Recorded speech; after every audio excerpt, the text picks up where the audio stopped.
all we're at. 1 o'clock here. You got it on. I'll get it right now. Okay. Yeah. I'd say 90% of the houses are there.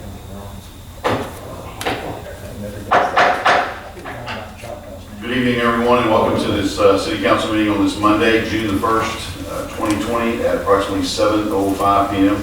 Ms. Derry, would you call the roll, please? Yes, Winston is absent. Ron Powell. Here. Chrissy Brown. Here. Daniel McDaniel. Here. Ben Terry. Here. Ralph Meeker. Here. Joseph Quinn. Thank you. Would you please stand? We'll begin our meeting with our prayer that was going to be led by Kyle Elmore. I don't see Brother Elmore. Bob, would you mind doing that? Bob first leads in prayer and with the pledge by Chief Will Dawson. Heavenly Father, thank you for this opportunity to live in this wonderful city, to be a part of the government that works for us. We pray for our nation through its sickness. We pray for the difficulties that we're facing. We hope that they will pass. We pray for our young men in the Guard who are facing some tough times this week. Pray for our mayor. We pray for our leaders. We thank you for all they do for us. We thank you for your son. In Jesus' name we ask. Amen. Amen. I pledge allegiance to the flag of the United States of America and to the republic for which it stands, one nation, under God, indivisible, with liberty and justice for all. Thank you. You may be seated. At this time, I would like or ask the council's approval of the minutes for the May 4th council meeting. I'll make that motion. Have a motion and a second. Mr. Powell. Here. Mr. Brown. Yes. Yes. Mr. McDaniel.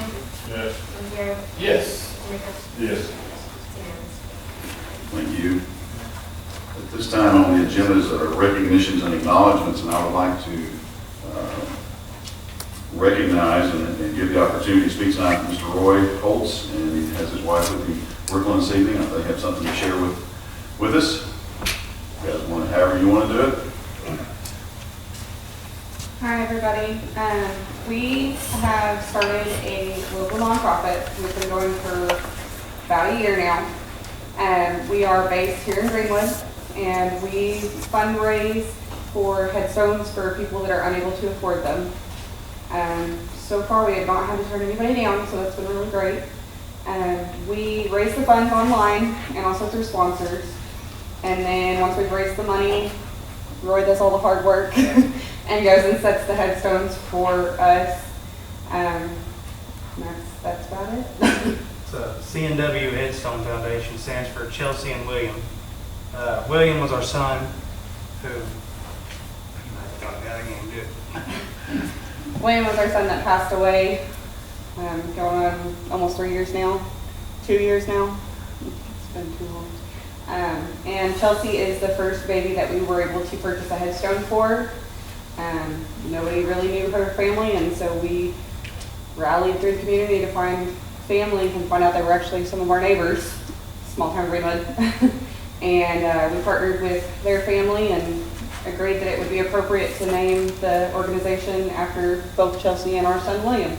And honestly, were it not for all the generous donations of Roy's fellow firefighters and our community, I'm not so sure that our son wouldn't have had a headstone. So we decided that this would be something that we should undertake because there's quite a few people in our local areas that cannot afford headstones.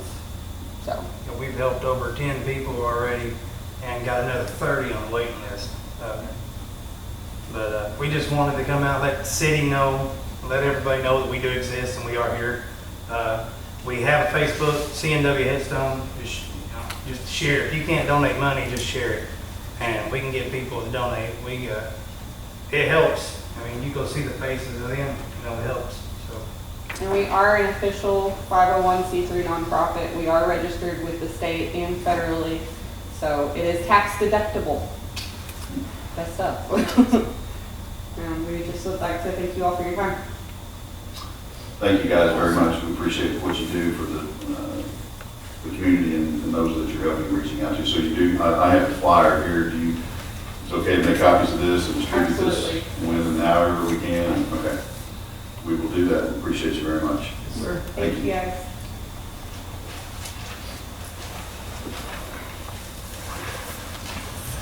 Next on the agenda, we have committee reports. I did not see one in my packet from the Boys and Girls Club. I think they're pretty busy out there. They're finally kicking off baseball. I guess they actually did it this week out there getting to play some games, so I'm sure Kenny's very busy. But as always, if you don't have a written report or someone's not here to give it, you can call my office and we'll get in touch with whoever that may be and get you your questions answered. Call me for me. SRCA, I don't think we have anything in there, do we? Yes, Is there reporting? Okay, I didn't see that one. Parks Commission is not here tonight necessarily. But she submitted a report. Tammy's here, she did submit a report, got that. Water Wastewater Commission, Mr. Bailey is not here, right? So, is there any questions that you don't want to ask now, and we can make note of and get them answered for you about any of these commissions or committees? If not, we'll move on. Citizen Forum, I actually did not get that handed back to me back there, but I don't think anybody's signed up. And you can check for me, thank you. And Mr. Handy is going to be 30 minutes or so late. He's dealing with an issue with his mom, I think. So he should be here in a little while. There's nobody. No one on it? Thank you. All right, we'll move on then to the financial report. Mr. Tom?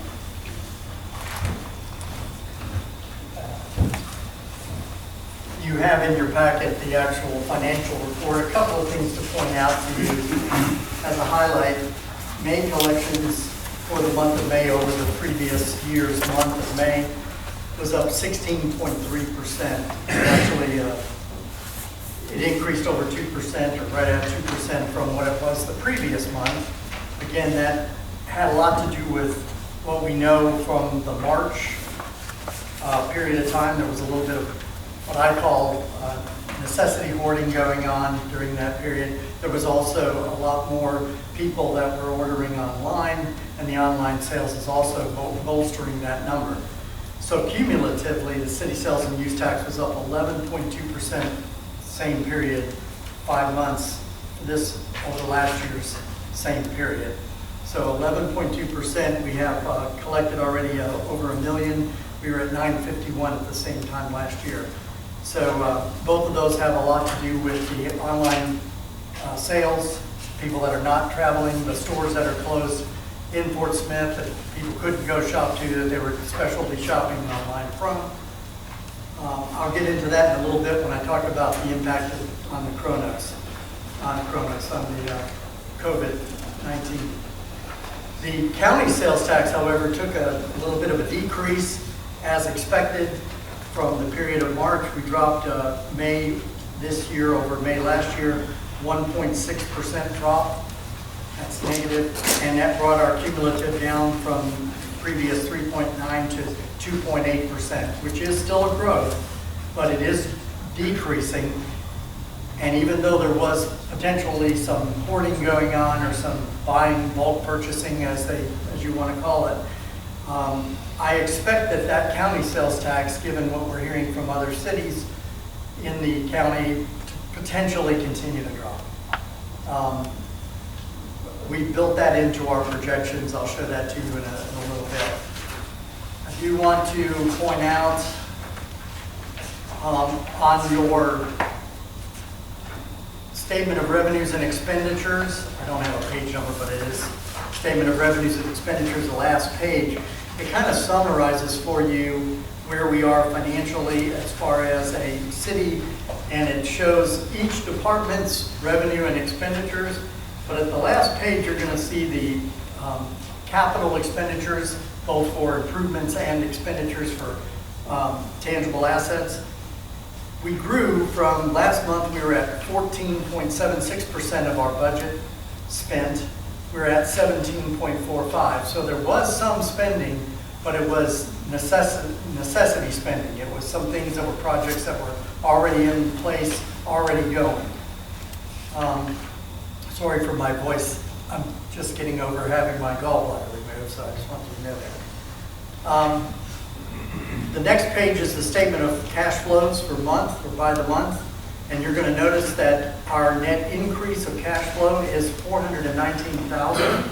We increased by $287,000. A lot of that had to do with the fact that we put a little slowdown on our spending because we're still anticipating what's going to happen with a full month worth of tax collections from city and or county sales tax.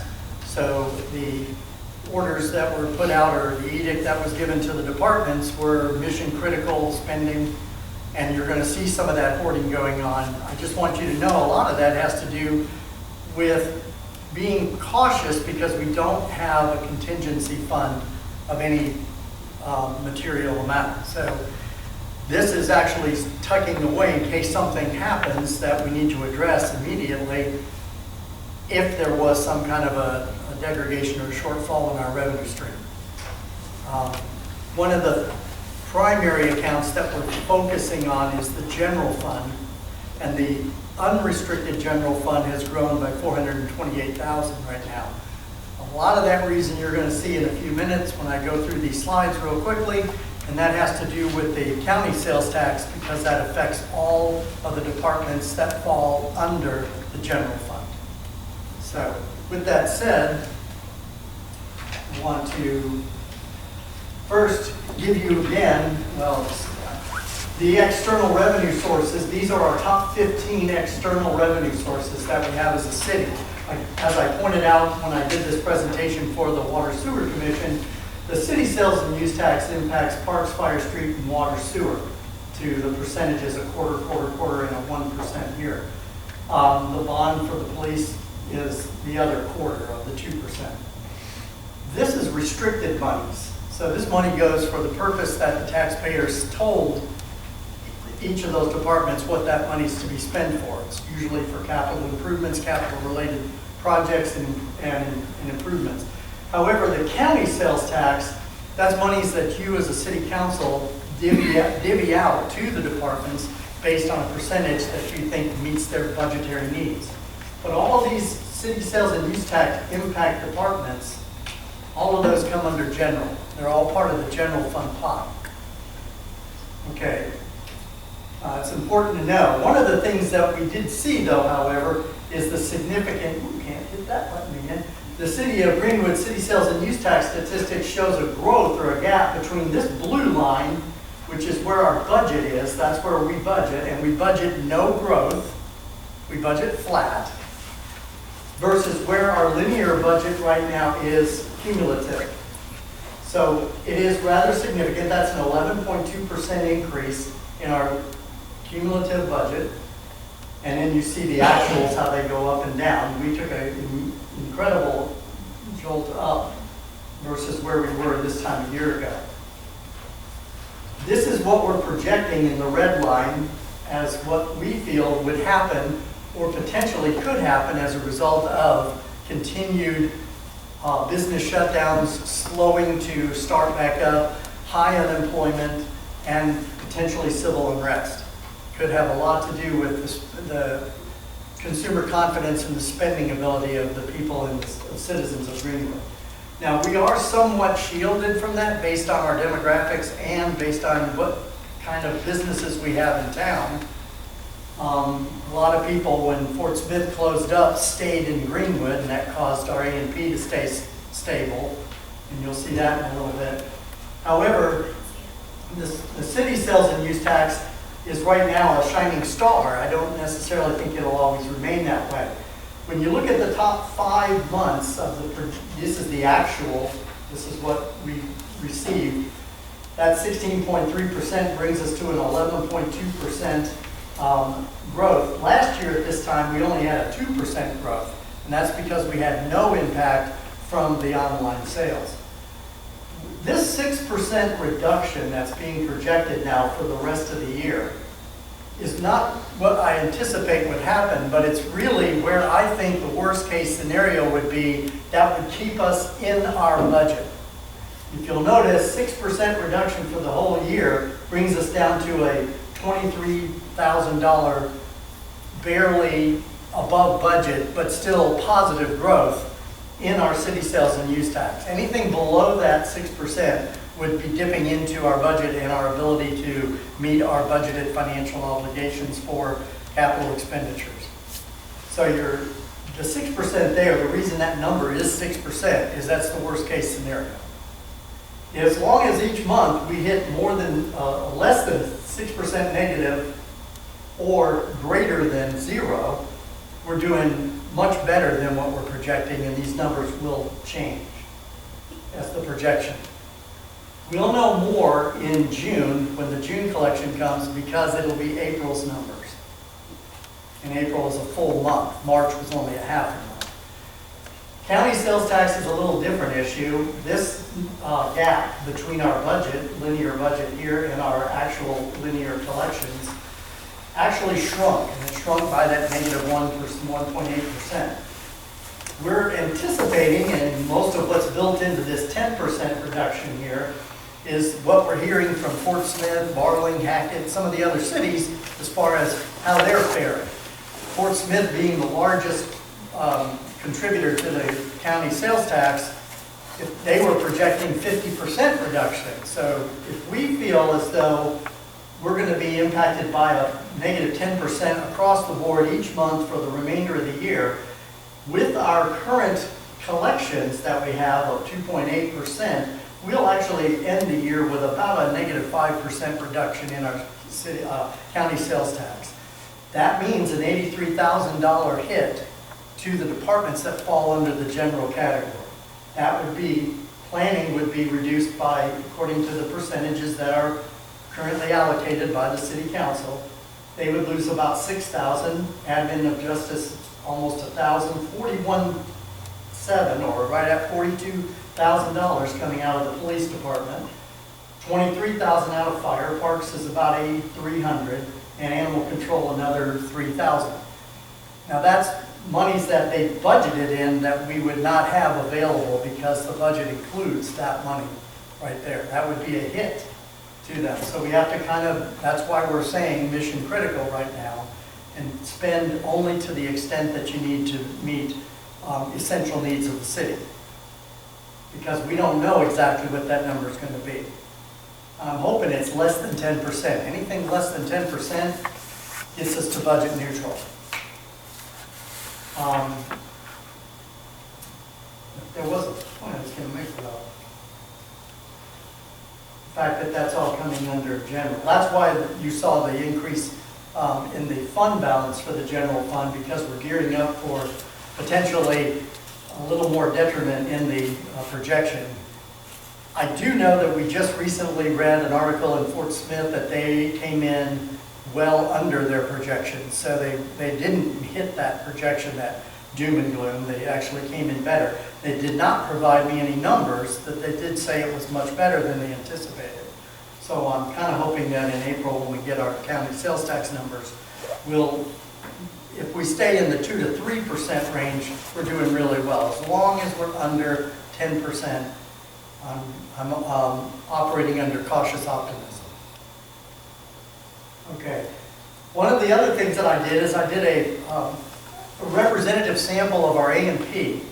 Now, these numbers represent entities that contribute to our A&P, and these numbers represent the A&P numbers that they were providing us for those specific months. Those are the 1% sales of prepared food, the prepared food tax, the 1%. And what I show here is the January and February numbers, which had no impact by the COVID-19, followed by the March and April numbers. And what you see in red, you don't necessarily have to be able to read those numbers, you just see all the red there. I can tell you that it dropped for the month based on that representative sample 14.5%, roughly 14%. So they got hit, but most of those entities adapted. And you can see the adapting in the April numbers, which reflect that that is full April numbers, because that's the collection we got in May for April. You'll see very few of them still had an impact negatively, and most of them, the negative impact was lessened. You'll see this 37% to 6.5%. What I projected out here would be the March, April, and total sales figures, how it impacted those businesses, and how they're adapting actually helped save their loss that they had for the month of March.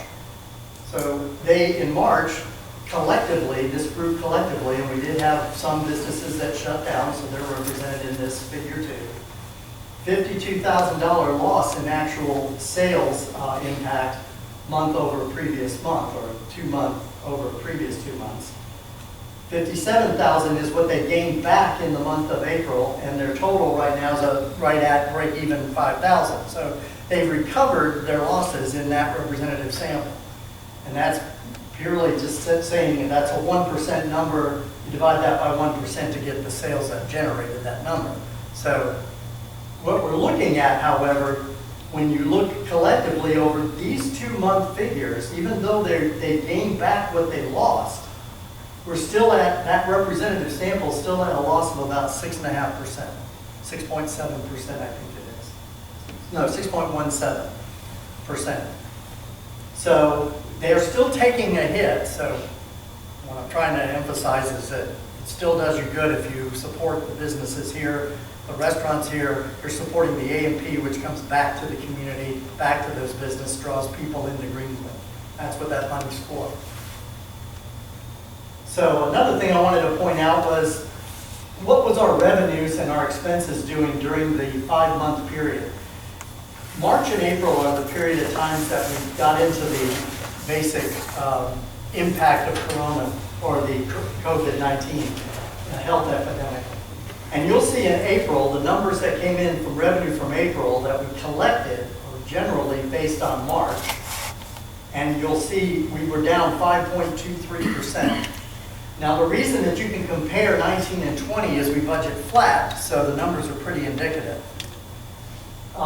Expenses can't go that way because expenses we don't budget month to month to month to month. We budget annually, and we just let them, the department directors, manage that budget through the year based on their fund availability. But you do see that with that discussion about holding costs down, expenses dropped in the month of April almost 30%. So you're looking at total, you do see an uptick in the revenue in May of 23% and an uptick in expenses of 33%. So even though you're at 9.18 and 8.27 for revenue and expense for the 5 month period total, I did draw the linear, this is the trend line, that red line that you see where the pointer is going. That is your revenue for the 2020. And then you're going to see your expense line for 2020, which is this blue line dropping.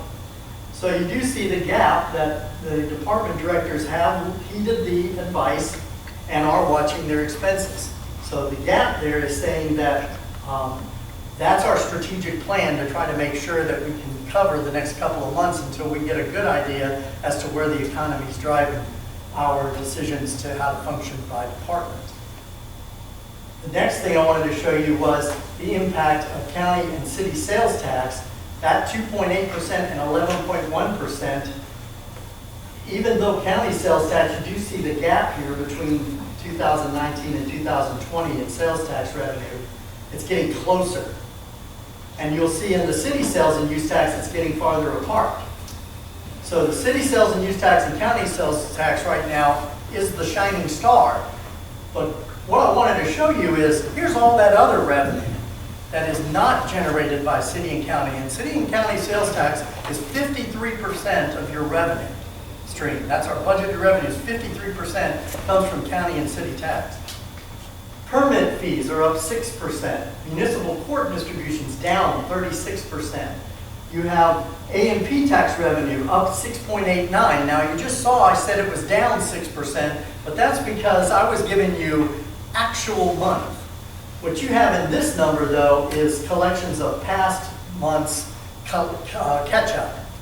So we book that revenue based on when we actually received the cash.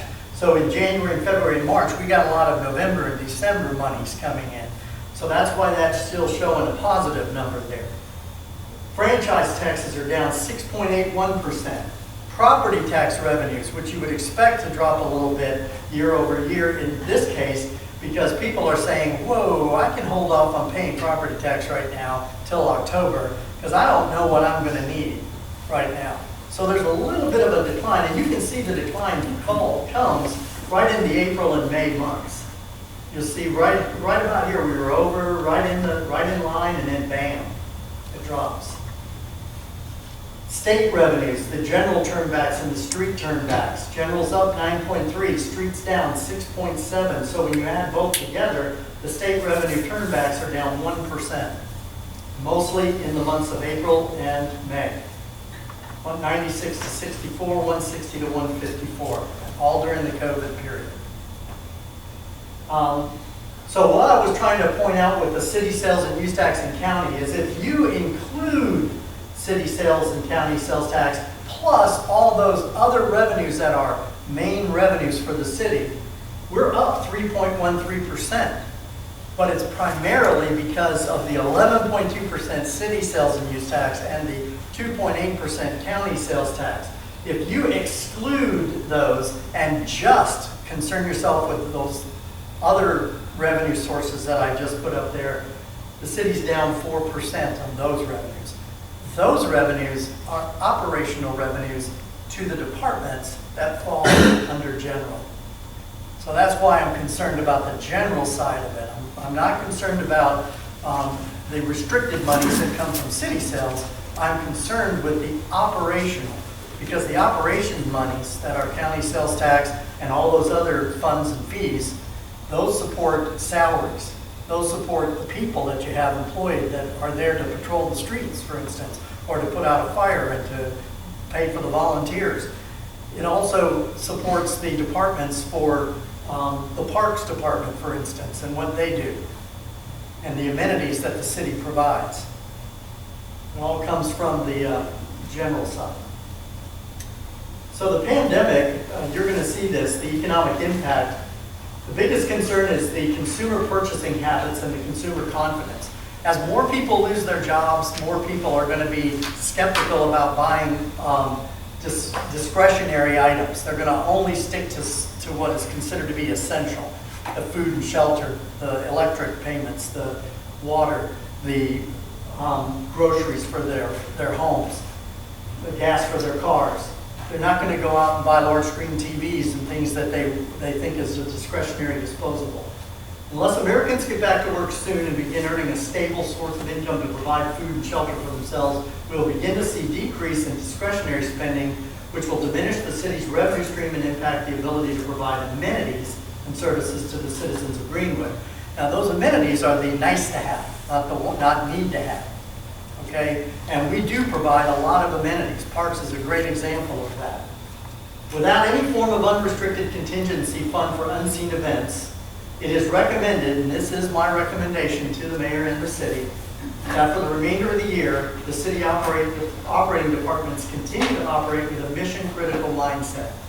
Projects should be prioritized to provide essential services necessary to protect the city's critical infrastructure, health, and safety of the citizens of Greenwood. All other non-critical projects should be postponed until such time as the economy begins to stabilize and revenue streams return to a more normal rate. And as I see that, I will be less cautiously optimistic and tone down a little bit of that healthy skepticism that I have until I see what's going to happen.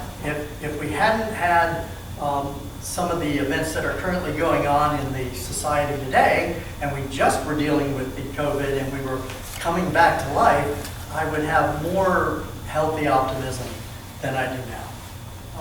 So I think until the next couple more months come down the road, I think we should stick with still maintaining the posture of not putting away for a rainy day is a better way to put it, but we need to be watching to make sure that we have the funds available to keep our critical infrastructure and our health and safety of our citizens intact. The last thing I want to show you is there's 3 graphs here. It's for the pandemic impact of water sewer. They're a different animal in the sense that they make their sales from water sales and sewer services. One of the things that I graphed for them and pointed out at their meeting was that June of 2018 to current, we've had a total decline of water sales by 9.66%. It has declined between January of 18 and 19 by 3.9% and 6% between 19 and January of 20. So when you add that together, you're looking at a 9.66% decrease in the sale of water. Now, there's a lot of reason for that. One of the reasons was the flooding and the abnormally wet springs that we've had for the last 2 years. The other is that people are purchasing a lot more efficient appliances, washing machines, low-flow toilets, their shower heads. They're not using as much water. We did see an uptick, ironically, coming in March to April, because when people stayed home, they cooked more at home, they took more showers, they used more water. Unfortunately, that is a business. They are required to make a profit. They're required to operate at a profit, not at a loss. So that is their main source of revenue, is water sales. So I had to point that out, where they were headed and why. This, though, is the accounts receivable trend. And the only thing that we really can point out to them is, even though there was a 60% increase in about a 2-year period in the past due dollars, it had increased between June of 18 and current by 119%, 53.89, or right at 54% increase in the last 2 months. And that had a lot to do with the impact on the citizens as far as being able to decide what they're going to buy and what they're going to use their money for. And then when you look at the total amount of accounts, not the dollars, there was a 43%, or right, a 42.29% increase in the actual number of accounts that went delinquent in those last 2 periods. That's it. No, there's no questions. I didn't ask for questions. Yes. I was just curious, a lot of things I could kind of correlate, to the shelter at home.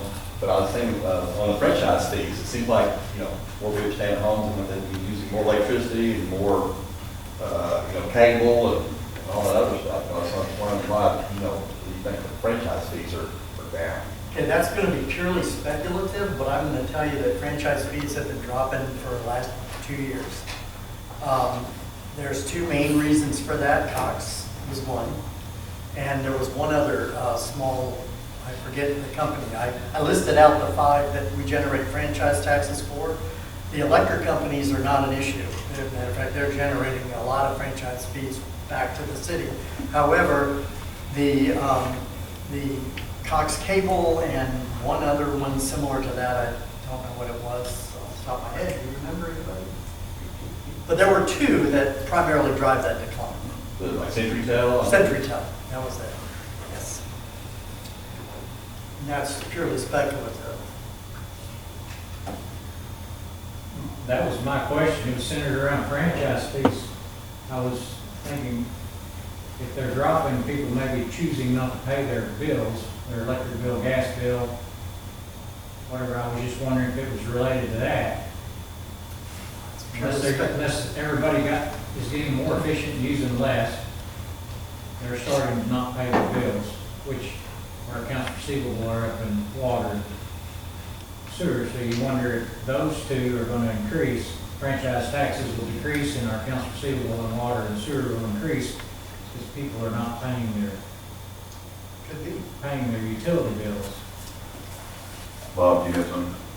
Probably the biggest driver on Cox, more and more people are dropping cable, which is the most expensive component, Sure. and getting their television content online. We're seeing that nationwide. Yeah. Hopefully with the wave pushing through, because that's Arkansas Valley, hopefully people will swap to that. They should be a good customer paying the franchise. Well, I think it also lends itself to, whether, they're getting more, through,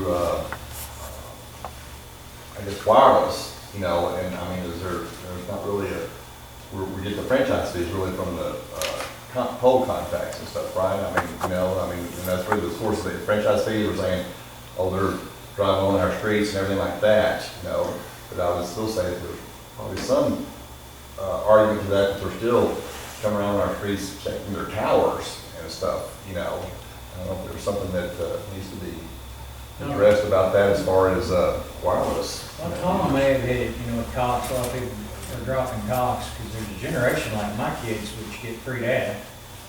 And they turn around, they pull their movie up on their thing, and they mirror it to the TV.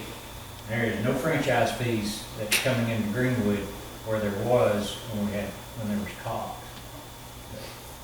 And maybe, like I said, with the wave coming in, maybe they'll take some more customers. But that's my kids' generation. They come in there, pull something up and mirror it to the big screen TV and sit there and watch it. I think the biggest thing to take away from this is that once we knew what was coming down the road, we took the bull by the horns and we started our contingency plans. The city right now is in a very good financial position. We just have to be careful and work our way through this. Citizens have been great. They supported Greenwood. They heeded the sign that says shop local. That's what's going to keep the dollars here, and it's going to be used right here in the city of Greenwood. I want all of you to have cautious optimism, and I hope that we recover quick. Very interesting how you use the A&P as a projector, because you're receiving it quicker. And you're looking at A&P and making projections of what the rest of the city's going to do. That's kind of interesting how you can use the A&P as proceeds as a tool. Yeah, if I could get sales from Walmart and some of the retail outlets, would be nice. I could do the same thing on the other side.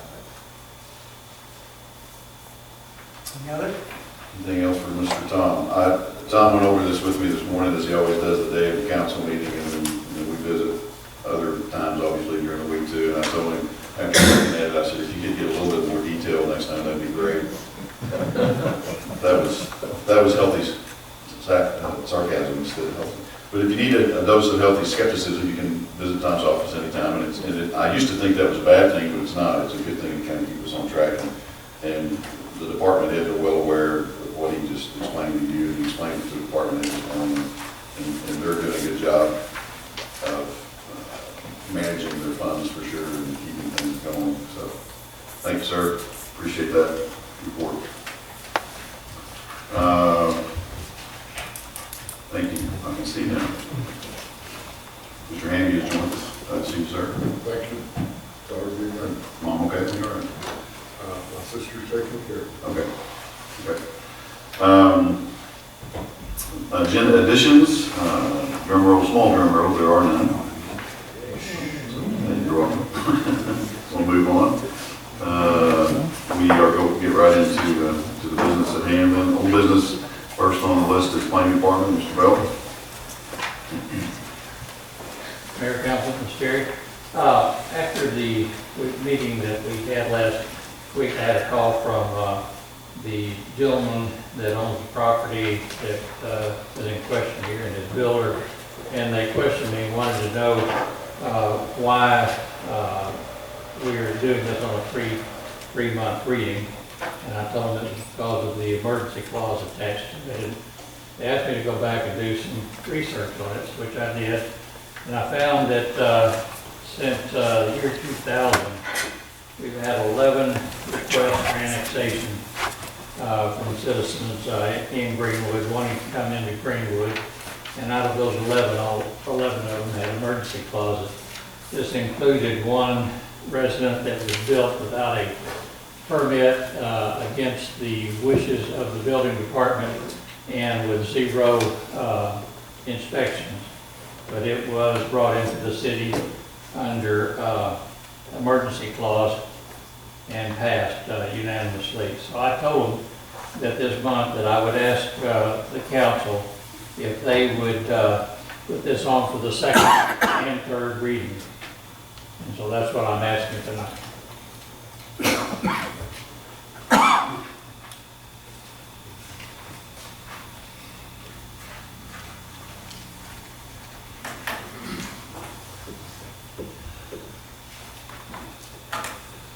Comments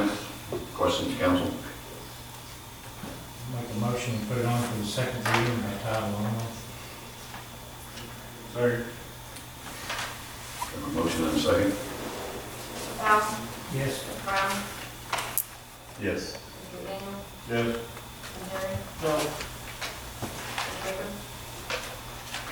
Yes. Passes by majority. Read it. An ordinance annexing certain lands that are completely surrounded by the incorporated limits of the city of Greenwood, Arkansas, and for other purposes.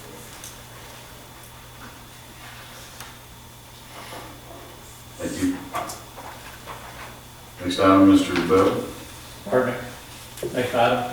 Yes, sir. The next item is also for a second reading for an ordinance amending the zoning ordinance 1809, which addresses the public hearing notification requirements. This is the requirements that we put on ourselves to let the citizens know about zoning in their area. We're mirroring the Fort Smith and other cities around the area on how they do it, and it's basically instead of the 300-foot radius from the center of the property to notifying the people that actually touch the property. And then also we have a mailing and newspaper notification. Hey, Sonny, Yes. on, I think it was 3C that we talked about last month on that. About the list? Yeah. Yeah, we already make the list. I mean, that's the list, when we do the mailing, we make a list at that point. There was, got an extra O on that page, by the way. This may be fine. There was something, somebody refreshed my memory. And it was, you know, it was up there on Gary Street, the duplex deal. Mm-hmm. The accusation, I guess, that was made, you know, questioned who you had sent notices to, I guess. Yes. In that example, we took the center of the property there in Gary and Houston and did a 300 radius. Well, if you were outside of that radius, you didn't get a letter notification, but you still, the property was still posted. It was still put in the newspaper. And so that's really, the requirements from the state just says you must make reasonable effort to notify the people. And we notify the property owner. Right. So in the event it's a rental property. Yes. It's not that the person that Yeah. lived there, we notify the owner. Yeah, the issue there was that the property owner owns this property on, say, Houston Street, but they might live in Van Buren. And so the letter goes to Houston, and the renter, at that point, they might decide not to tell their landlord anything about it. They might throw it in the trash, whatever.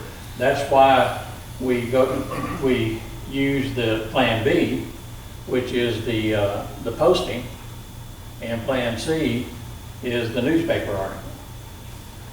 So I'm just wanting to make sure that we're covering our tracks here as good as we can. I think we are.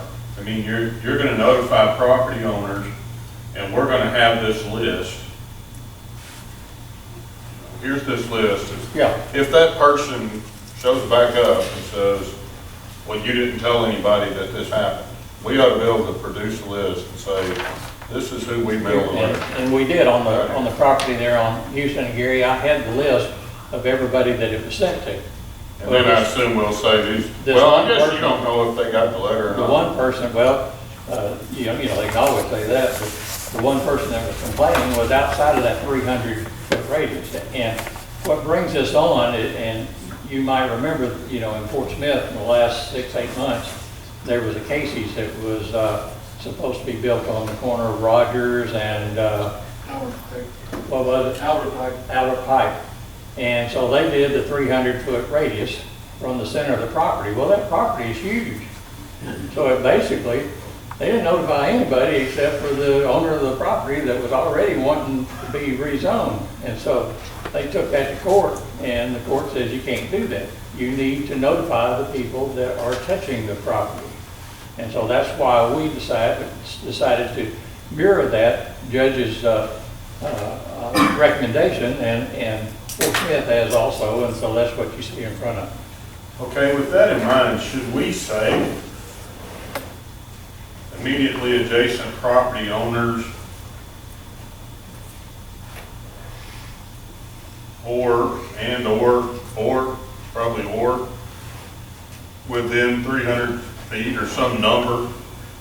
What I'm thinking about is, you know, what if what you just said happens? And I can't think of an example off the top of my head of, here's this piece of property surrounded by maybe one or two owners, you know. The thing that comes to my mind is, we're gonna build Casey's right here. So we're gonna tell Jamie Brown, who's right beside it, and whoever's on this side. We would go all the way around it. Well, the guy across the street. Then we would put a big sign in the property so that everybody that drove by would see it. But for example, you know, the Deer Run property up off of North Main.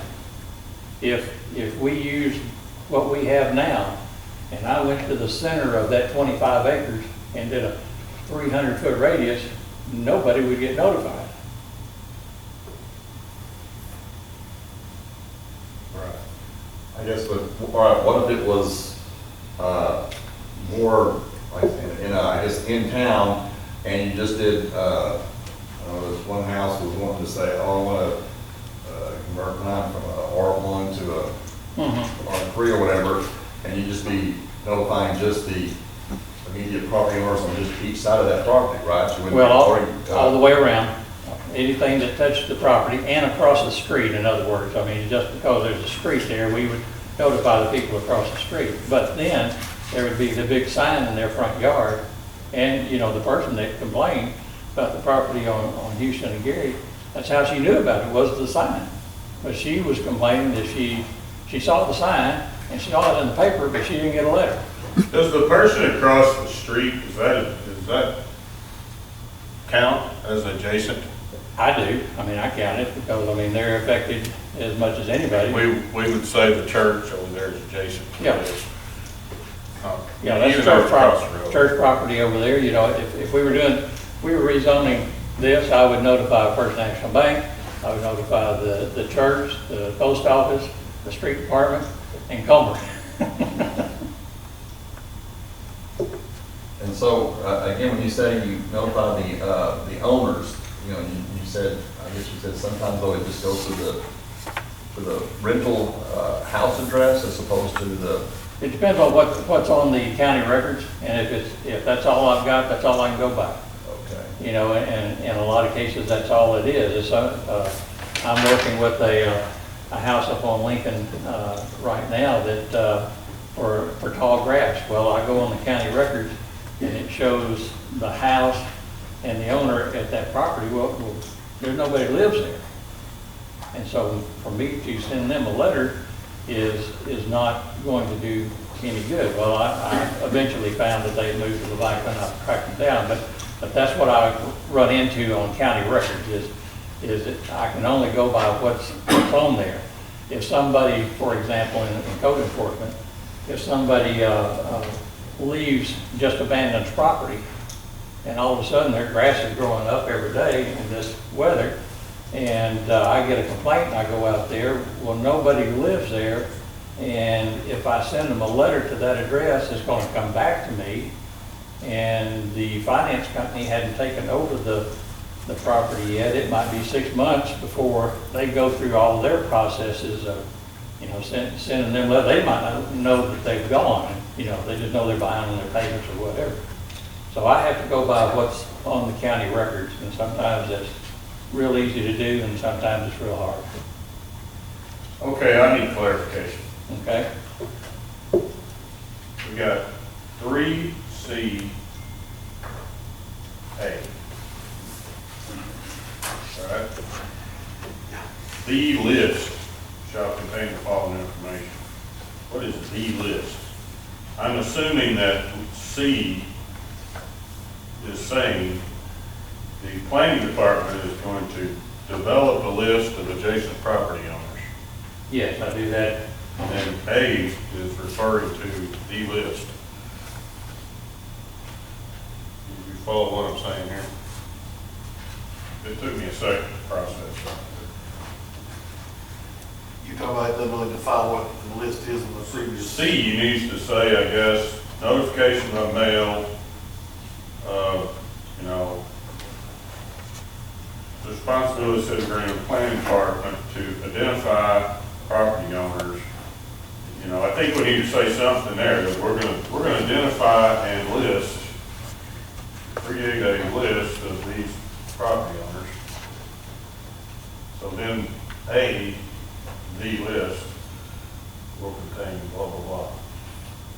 Well, We're referring to the list, we're not saying what the list is. Mark, we removed the list in Yeah, the description. in our but edit still, before, it yeah. says the list shall contain the following information for each property owner: name, mailing address, city, state, zip code. Well, I think, is your point the fact that we were actually removed referring to a list Yeah, out of this, and then we're turning right around and saying the list, we're saying the list that we're not identifying as a list, is that it? yeah, and where we have struck generate a list. Yeah, right. We will identify and generate a list. City of Greenwood Planning Department to identify and generate a list of the adjacent property owners. I mean, you could just take out And then your part of this. sub-bullet A makes sense. Yeah. Instead of striking out generate a list, leave it there. Okay. Because that's what you're doing Right. anyway, yeah. No, I have no problem with that. So, right, identify and leave, generate a list. No, I think you want to say identify and And generate. generate a list. And generate, okay. Yeah, Basically, just put that back, right? yeah. Well, I think that whole area there is identify and generate a list of the adjacent property owners. Right. Right. Right, Main thing you're tracking is a 300-foot Yeah. radius. yes. Well, that's all that's left. Yeah, that's all. And we could leave in using the current Sebastian County property records. I mean, that's what I do before I find it. We can leave that in there. Isn't it left? Yeah, it's not, yeah, it wasn't strict. Yeah. Or it was added, I guess. Yeah, I figured like it was. Yeah, it's just shaded. I was, So what do you specifically want to put in there? Identify a list of property owners? Generate a list of the adjacent property owners, stays. To identify Okay. and No, generate a list of the property owners. So don't strike generate a list. All right. And add an and in front of it. Get rid of on A. Got it. Now, are we saying it too, if a person comes in and is making a request that they want to, rezoning done and stuff, are we saying that they're not going to incur any cost in that anymore? no, they're charged. It's on D there, okay, I was looking at the D.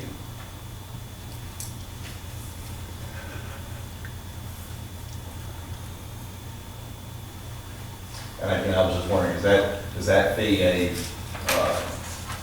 realistic fee these days? I mean, how old has this fee been in existence? Yeah, that would be realistic.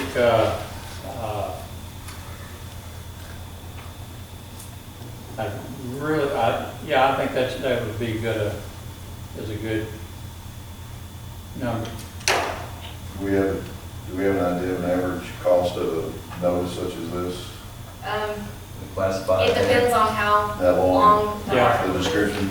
You know, if this was Anywhere from 180. if this was like our annexation back in 2010, that was a huge expense, but your normal zoning ordinances and things like that are So- more of a letter size. I mean, it's. We touched on that last month. Was it when we were talking about this? Yeah, we wanted to know whether we want to charge the applicant for The publication cost of costs. publication. And two cities answered back, city of Clarksville, they charged $200 for the application, or whatever, and then pay the publication cost. So the city pays it. The only way, Publication cost like we do, but then another city, can't remember the name of the city, but they make the applicants pay for theirs. So- see, the Either problem is, I way. don't know what the cost is until I get an invoice from the, Right. from Oh, and the, then when they make the applicant pay for them, they also require them to provide proof of publication with their application. Or as a, So they make the applicant submit the publication? yes. That sounds dangerous.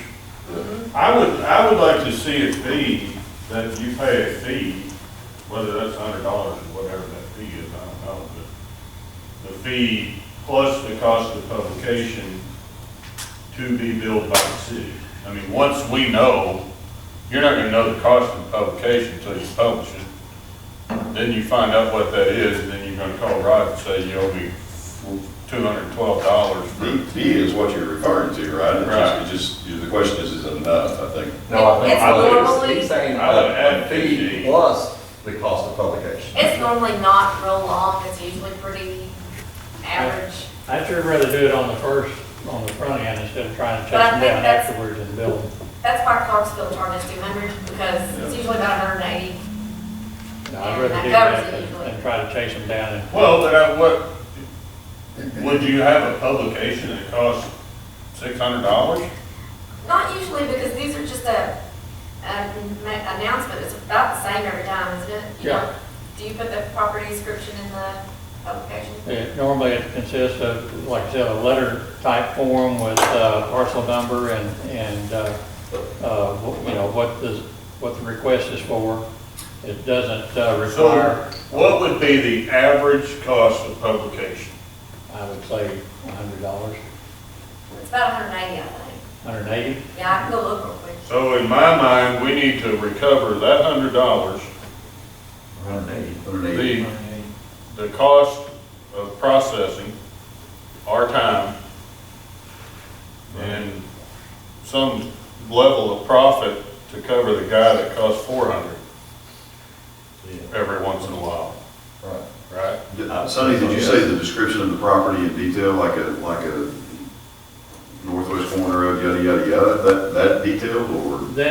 Sometimes it is, I mean, if you were doing a lot split or something like that, but most cases in a zoning, it will say, you know, the property located at, on the corner of Houston and Coker, parcel number so-and-so, and, you know, just use the description out from the county. Sounds like you're looking at a 250-ish, yes, sir. 154, 72, 198, 92. Those are your four that you have. 517 divided by 4 is $128, $130. That's your current. So you need 230 to be even. And then if some guy popped up, that cost you 400.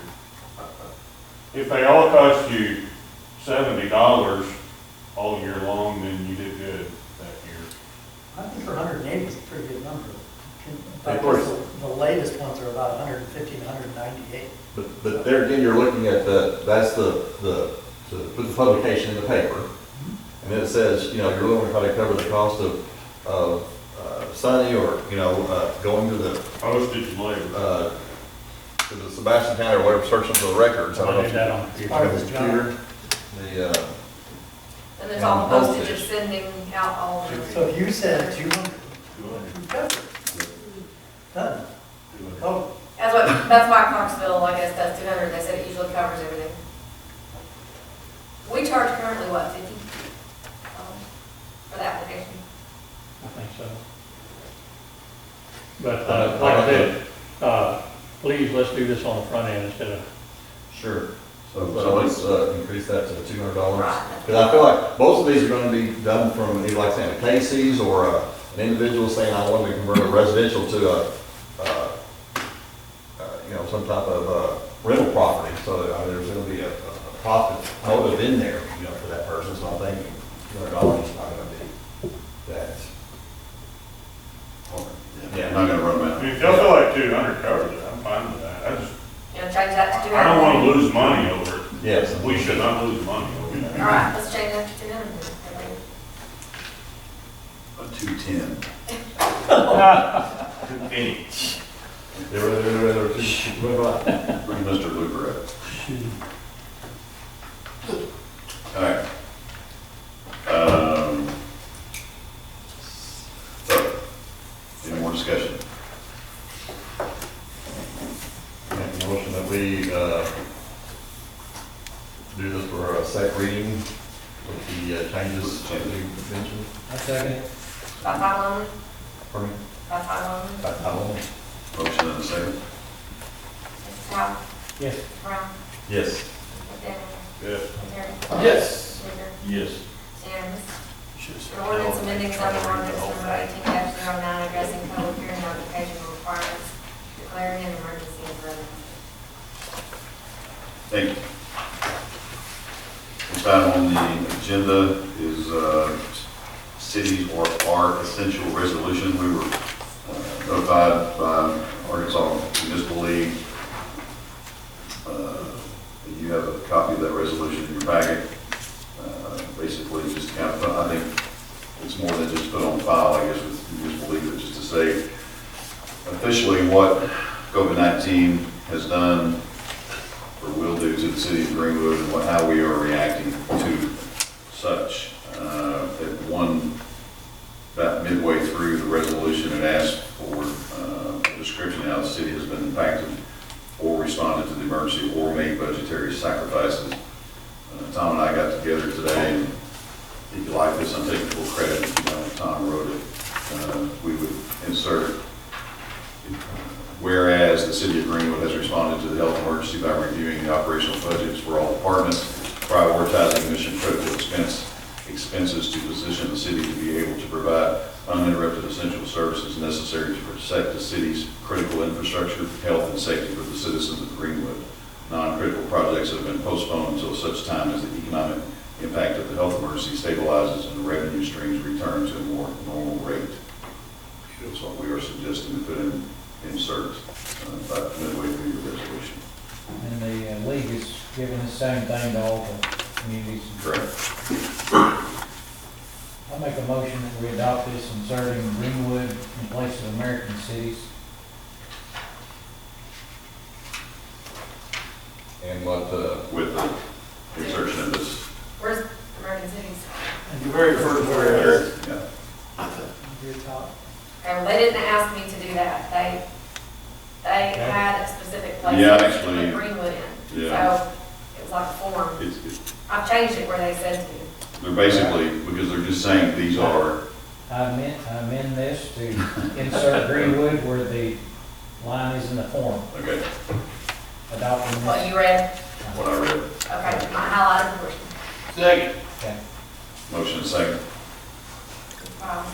Yes. Brown. yes. Daniel. Yes. Terry. Yes.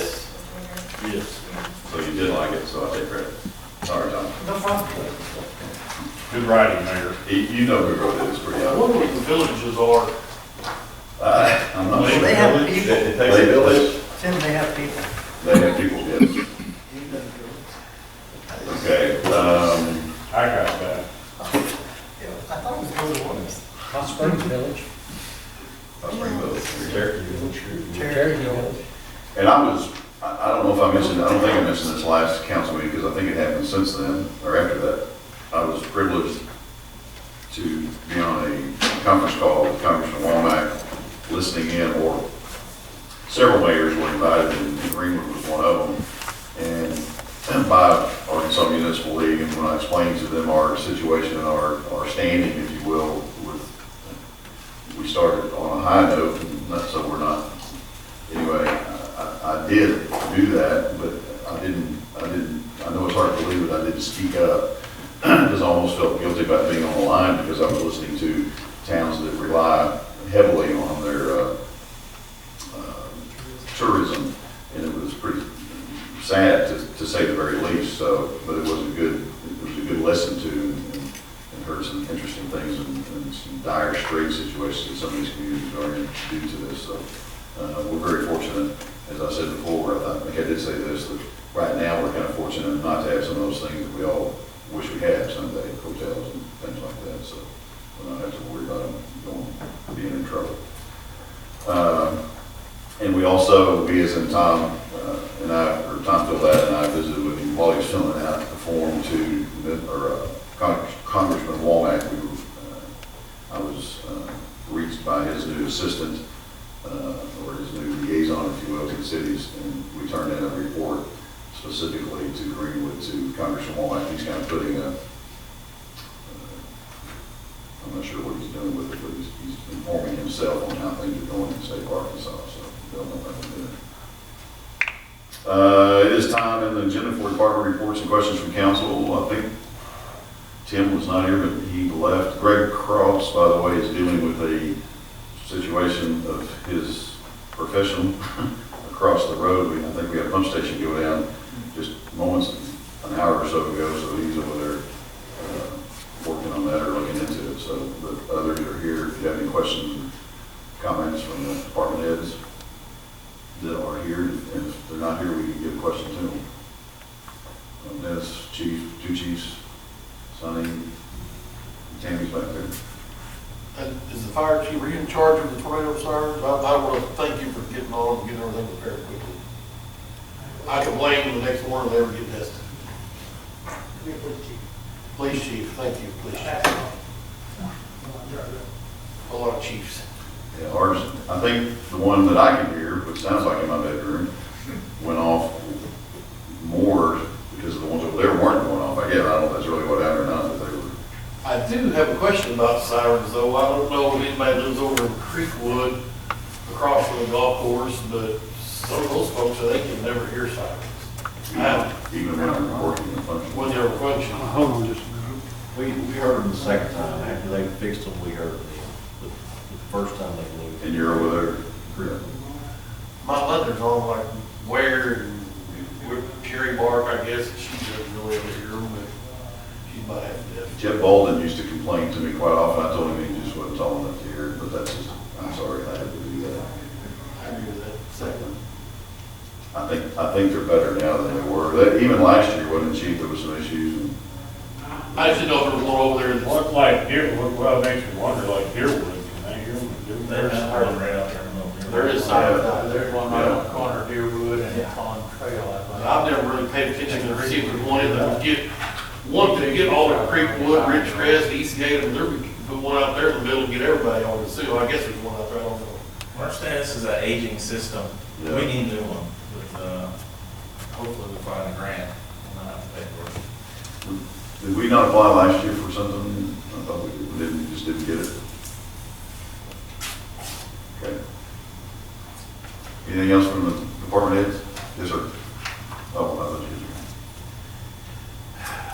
Council forum. Yes, sir. I don't know if you followed Fort Smith in the newspaper, but they've spent about the past 8 months to a year redoing their minimum street standards. And it just passed its third reading, so it'll be law next month. And I don't know how everybody's tasked in the administration, but I don't know if Dennis or Sonny or both could grab a copy of it and look at it and look at maybe replacing our minimum street standards with that. It's always nice when developers and contractors move back between communities. Right. When they ask you, what do you need? Just like Fort Smith. Already. Have they finished that? They have finished it. It was passed for the third reading, their last meeting. And it would be nice to at least take it, maybe that, look it over and say, well, it's just like the city of Fort Smith, except we're less restrictive on item 1, we're a little more restrictive on item 2. Other than that, it's exactly like the city of Fort Smith. I think that'll help us when things go out for bid. People, engineers and everything that work in the River Valley community know that it's just like Fort Smith. Rod, I'll see what I can find. My buddy Wally, he's over in Van Buren now, so I'll have to You got somebody else to send it Well, to. Stan Snodgrass worked on it, and, you know, he lives in Shadow Lake. He considers himself a Greenwood person, but he's not really. I'll say, Dennis and I'll check into it, see what we But can. it's just always nice to say, we're just like Fort Smith. That's what we try to do, you know, that way we don't have to hear that, oh, And it's easier to do something. And we don't have to be just like Fort Smith. We know what Fort Smith's like. They're in trouble with the federal government. They've been in trouble for years. So, I mean, but I think Stan Snodgrass, if you followed it in the paper, he'd spent a lot of time on the minimum standards. And a lot of that goes into when things go out for a bid. Because you just like that. Of course, when you tell them, it's just like Fort Smith, those contractors know that constantly bidding Fort Smith, they know, okay, I don't have to go through everything. It's just like Fort Smith's. Of course, then you always get that comment of the people that operate in Hackett and Mansfield. They go, you're too restricted, we can't do anything here, y'all are a mess. I'll go back to Hackett and Mansfield. But, So yeah, those, you guys get together and get hold of that. Dennis, if you don't mind too, I think it might be, and they didn't ask, but if you don't mind giving a little update and/or report on the software that we obtained on the street. I did get all the data from the streets, and we're working on the numbers to plug into that, so it'll all mesh together, and we can get a cost of what it's gonna take to put these streets back in order. It's not a true number, but the first number is not real good. We're $33 million back up to where we. That's not exactly what I wanted you to say. No, I'm just kidding. That, but that, if I understood right, that number is kind of projected because of where it came from with those prices, right? Asphalt and labor. It's the area of the country. Yeah. Right, we're providing local numbers. So they're gonna Local, put our numbers. maybe a lot less. Yes. And that prioritizes too, right? I mean, that gives you, this street is worse than any other street. Yeah. They knew it. They asked him to provide the local numbers. They just have a placeholder in there with what they know national numbers are. And it's $33 million. And we're like, oh, that's a 10-year project. But it's a good tool and getting ready to utilize it majorly, if you will. I know Langston here, do we want, can we get an update on the Freedom Fest deal, what housing wise? Sure. What all went into it? I made a decision based on input from Parks Commission, not AP, I'm sorry, Freedom Fest Committee. A lot of soul searching, just listening to our guidelines, looking at the guidelines handed down by the governor and the health department, the state health department, and just came to the conclusion that, in my opinion, it was not as much as nobody in this room that appreciates and enjoys and having a good time at the Freedom Fest than moi. A lot of people put a lot of hard work into it, but it just, to me, it just was not worth the risk. I didn't, you know, if you look at opinions of what's real and what's not real, what is real is what we're told from government and what the guidelines that we have to follow, the guidelines that were in place for no one came out and said and handed me a document that said, here's what you would have to do at a Freedom Fest in Greenwood, Arkansas. The guidelines that were handed down were for outdoor events to that magnitude. Actually, none were like to that magnitude. So I took all that into consideration.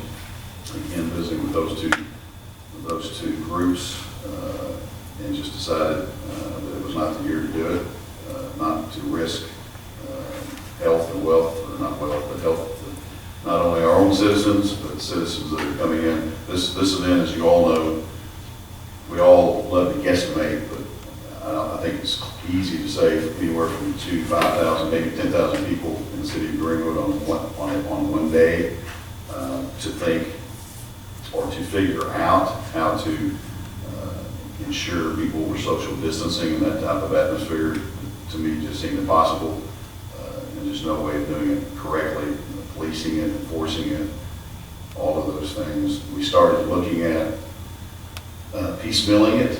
That was a suggestion a little bit through Freedom Fest Committee. You know, what do you do? The first thing, a lot of people thought it was no way in the world we can have bounce around with water and encouraging kids, so that was kind of pulled out. And then we talked about, well, how do you have a tent set up and be able to focus on making sure people are sitting as you are today? Can't do that. I mean, you can do it, and then people come in with their lawn chairs, they're going to sit where they want to. So just all that under consideration, I made the decision to postpone it or not have it this year. We talked then later, or again, followed that up with how can we make a fall festival bigger and better, utilize maybe some of that funding, and or Tammy and I have been on the phone twice now with the lead, or what do you call it? Main Clock. headliner, thank you, the Clocks, who we were inviting. We have a contract with them. That contract is pretty plain. If you don't cancel within 15 days of your signing, you're going to lose your deposit. It's an $8,500 contract there. I don't know that you've heard back from him again. I have not. I left him a message. We visited with him, the leader of the band, if you will, about, I just told him flat on the phone, I said, looks to me like you guys could claim your $8,500 and going down the road, and we don't have anything if we cancel. And he said, in his opinion, he hadn't got back to us yet, but he said, I can't think for a second that we will do that to Greenwood. We will either work with you on a discount, or we will, if you can book us at another date. So we're going to visit with him about coming to Fall Festival at Bell Park and just see how that works. We haven't got back from him. Why not have a fall festival on the square? Well, I think it's two different, in my opinion, and as Parks Director back in the day too, Fall Festival was intended to be a ballpark or Fall Festival to highlight and display and show people where Bell Park is, and have a festival that's, I mean, you can, but it's not a Bell Park Fall Festival. It's been that way. It's just a separate, I mean, basically, just because of the year we're having, we're going to combine both events and have it in one. Basically, I mean, again, not everything. And I think you'd get more crowd if we could pull it off downtown. Well, right now, and we have the capability of doing this, one issue that we have, and we've never felt Fall Festival has grown. I mean, since I was involved as Parks Director, it's certainly grown every year. It is not as big as, and there's a main reason you're kind of hitting on it. I think that one of the reasons it's not as big is Freedom, anything on the square attracts people that just drive through town. They may not be coming, they may just stop. Well, you got to know where Bell Park is to go to this Fall Festival. But until recently, we had no way of even having egress and ingress out of Bell Park, which is an issue, huge issue with the fire department, police department, and everybody else. We do have that opportunity now that we own another 19 acres. And in fact, I requested that we pretty quick. In fact, I think Tammy and Dennis have already been up and said, okay, we can just cut right here and get us, for emergency services, we can do that. But to me, I just think it's a separate event. I mean, but yeah, to answer what you just said, my thought is that we just take as much as we can, add it to Fall Festival up there and just make it a little bit better. I have announced that we will shoot fireworks, that's budgeted, and we're going to do that. I think, I don't see any reason not to do that. I did, however, have thoughts of, you shoot fireworks, people, whether you're inviting them to or not, probably will show up on the square. How do you control that? Well, we can't control everything, obviously, so. The other thing for me, as a business owner on the square, formally, it's a big deal to the businesses downtown. Sure. The restaurants, Pizza Barn and stuff like that. So if we could just postpone the Freedom Fest to some later date, then you theoretically, can pull off a similar event, give everybody the same benefits. Now, whether that is some combination of Fall Fest, or they're two different events, or whatever, I don't know. Well, on the note of what you're talking about, and we all know, and we've heard from obviously you were one of those that enjoyed a day of thousands of people being on your front sidewalk of your business. As Pizza Barn has made very clear, I think that we always used to hear that they ran out of dough. That's the best day of the year. I went to Tom, and we talked talked about the financial issue of loss of finances, if you will, to the city, and there certainly is to these businesses, but I would like Tom to touch on that, to compare. And this is not to say that we want those businesses to have a great day. That's awesome, but again, I guess I'm just explaining myself more, and maybe I need to, I don't know, that this year is unlike any other year for obvious reasons, and I just don't think it's, I was not ready and prepared to risk anything, any health of anybody, whether they're here or coming in. This event, as you know, draws from not only our community, all across state of Arkansas, but other states. So, but the financial impact on that one-day event, we can read that really, as has been pointed out very clearly. Tom utilizes this tool very well as the AP. That impact compared to what the city would be spending on this event in a year that is questionable already financially. I'll let Tom elaborate. Let me just tell you, it's a minimal revenue producer for the city of Greenwood. It's not designed to be. It's designed to be a free event. Everybody comes. We don't charge for the rental of the spaces, for the vendors. We get a little kick up from city sales and use tax. That's about it. However, we spend, and they budget from the A&P money to draw these people into town somewhere in the neighborhood of, well, this year's budget was $43,000. Now and they'll spend every bit of that if we, in a normal scenario. But on top of that, there's another $40,000 that's coming from the admin in general, or from the admin fund, general fund, if you will, which is pretty much a lost expense. You're not getting any economic value added for that. It's a nice thing to do. But in this year, you're looking to hoard that because of what I just showed you. We don't know what the economic impact of the county sales tax directly affecting lives, because you're looking at salaries, you're looking at the supplies and the materials that are needed to run and operate a department are going to be materially impacted by that. So is it fiscally prudent to do something on any kind of a conceptual scale that you were looking to have when your revenues are down? Because you're not generating revenue from this. If you were going to get something in return, then your economic value would suggest you do it. But right now, your financial, if you're looking at that component, it's wise to do what he's doing, just to hoard that money away in case we need it for things that are more important to satisfy the needs of the citizens of Greenwood. I just think a positive peace of mind is worth its weight in gold for my money. Blur. Maybe it's taxpayer dollar you're spending. I'm sure they'd love to spend it. Well, we'll spend it. Question is, what? What's your economic value add? That's what we need to look at.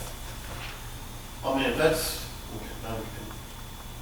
And if there's no I'm not value in the saying city, it's why not- have any every year? I'm not saying it's not a nice thing, and believe me, I had no part in playing in that Right. decision. I just, Other than to say, there is $40,000 more in the cost to the city that's not involved in that $43,000 that's coming from the AAP. You have to, and that's every year you do that. that's what I'm saying, then why have any if it's not really? I'd raise that question. It's that much of a burden on the city. But you gotta remember, in other years, you're looking and rocking and rolling at city sales and use tax, Right. bringing people to recognize there is Greenwood, and there's a lot of intangible, return. But what we have here is a situation that's unprecedented, where you have a health pandemic that's affecting our city sales and county sales tax. Okay. I'm saying, during the degradation of that revenue stream, is it wise to do something that's not giving you a return? Well, you were just saying city sales, and you just showed us it's not hurting city sales. No, it's county sales tax. And county sales tax is what you're spent, general fund. in my General fund is gonna be out 40 grand if you did this on the scale that you would normally do it. My decision as mayor, I want to make it clear too, my decision as mayor to cancel the Freedom Fest, and that's what I did. I mean, I can say, we can talk about adding to the Fall Festival, and I intend to do that, especially more with the entertainment, because we are under contract. I mean, it doesn't make sense, again, to lose $8,500, if you will. I think last year was $10,000. I don't want to go down that road again. I'm thinking, well, we're already in that position. Let's at least utilize those funds and beef up the fall festival. Is there not an active God clause in that contract? It has some, it does have some stuff in there. And again, these people are not wanting to quote unquote stick it to us. They're wanting to work with us. There is a little bit of that. It's not called that, but yeah, there is a little bit. And I haven't brought it to Mr. Amy to look and see, but anyway, my decision to do it was made, and then I visited with Tom, and I really made that decision first in regard to health. And my decision, I don't know, believing what you believe, me believing personally what I believe is not as important, because as it is to what is handed down to us and what we're looking at, what is. And whether we believe it's a real pandemic or a real virus, or it doesn't make any difference. There are people dying, and yes, there are dying of flu and other things too. So that's solely what I based my decision on. And the fact that the finances came in secondary, I think, well, it makes sense not to do that a year as such. So. I completely agree with everything you've done, Mayor. I support you 100%. I completely agree with what you're talking about. I understand what you're saying. But I can tell you, the thing that I want to when I talk about moving to the square, fall festival, or whatever, I can tell you that it meant a lot to a lot of small businesses that don't show up on Tom's record book. Right.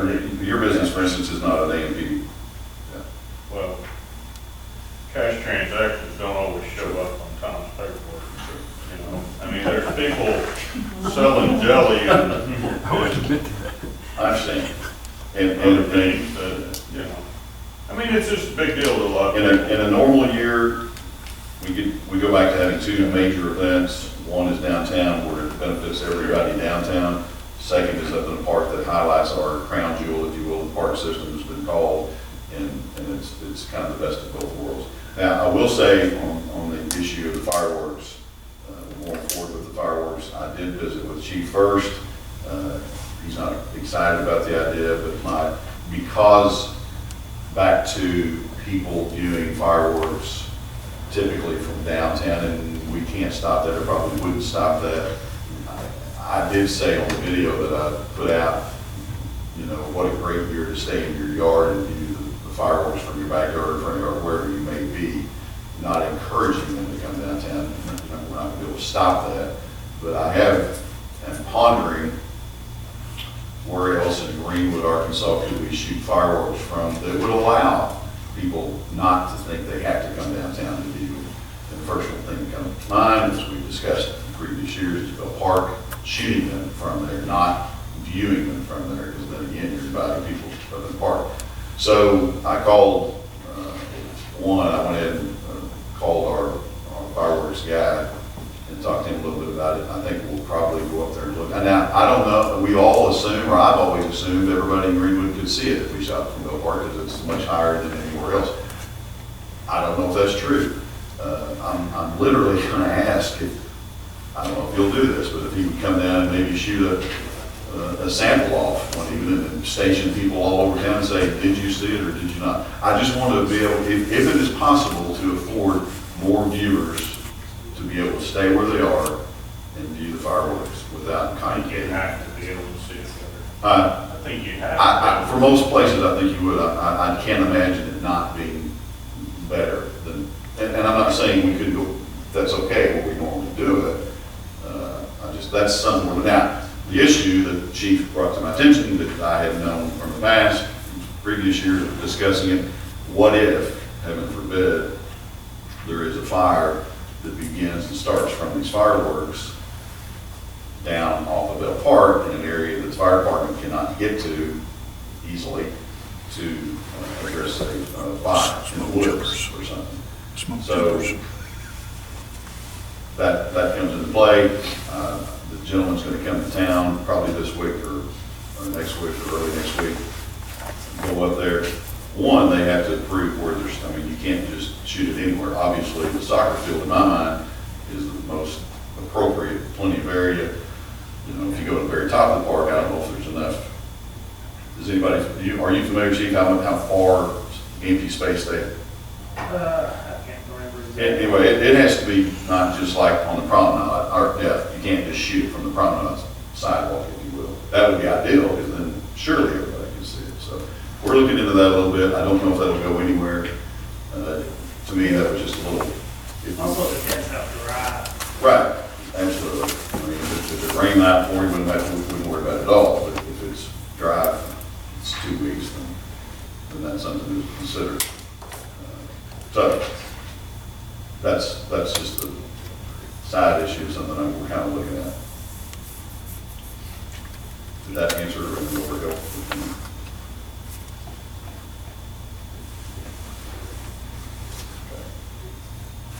I hate it. I made this. I said this in the video. I can't. It's almost sickening to my stomach to think that won't happen. But in comparison to what's going on and what we should be taking care of, I think it's just the right time to do it or not do it, I suppose. Yes, sir. New subject. Several of us have gotten complaints lately, questions about the dirt moving operations around town. Yes. The one out by Davis Gym, I guess, when that came up, I guess I'd like a refresher about that. Okay. Else, so. Let me tell you what I know. And What then happened? Did he have a permit? How long did that last? I'll tell you what I know, and then Sonny can add to it if he needs to or wants to. I called Mr. Burton. Actually, he called me first, and then a whole other issue on property out there, 71 and 10. 10's 71, but as we ended that conversation, I reminded Jacob, Mr. Burton, of, not reminded, but questioned where he was on that project. I did not, I'm not saying I didn't see it, but I did not remember seeing originally what he had handed into the city for his proposal on it. Yes, he does have a permit issued by the city. He also has an ADQ permit.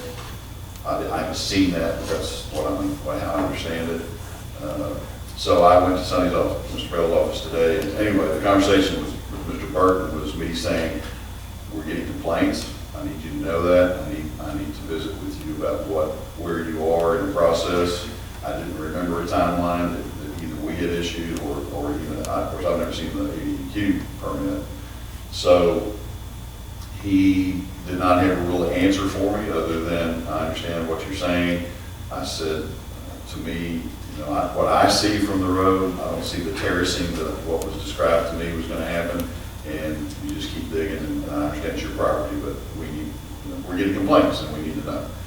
So he listened to me. We didn't have a whole lot of discussion back and forth other than he said, I understand, so we are going to have a meeting, we as in son, Mr. Bell and Mr. Burton and I will have to sit down and discuss, one, look at the file that we have back there that I refreshed myself today with. There is a drawing, a sketch, if you will, of his plans, and it has the, what is it called, just 6 feet up, 6 feet in, 6 feet up, the terrace drawing on there. It's got buildings drawn in, what his plan is. It's not architectural drawing. It's better than I can do, but it's not architectural drawing. So I want to bring him in and sit down with him and look at it and talk to him about, more than anything, the timeline that he's got. And I reminded him also of issues of safety, and he referenced people, I can't remember the gentleman's name that owns the big house that's. Mark Dean.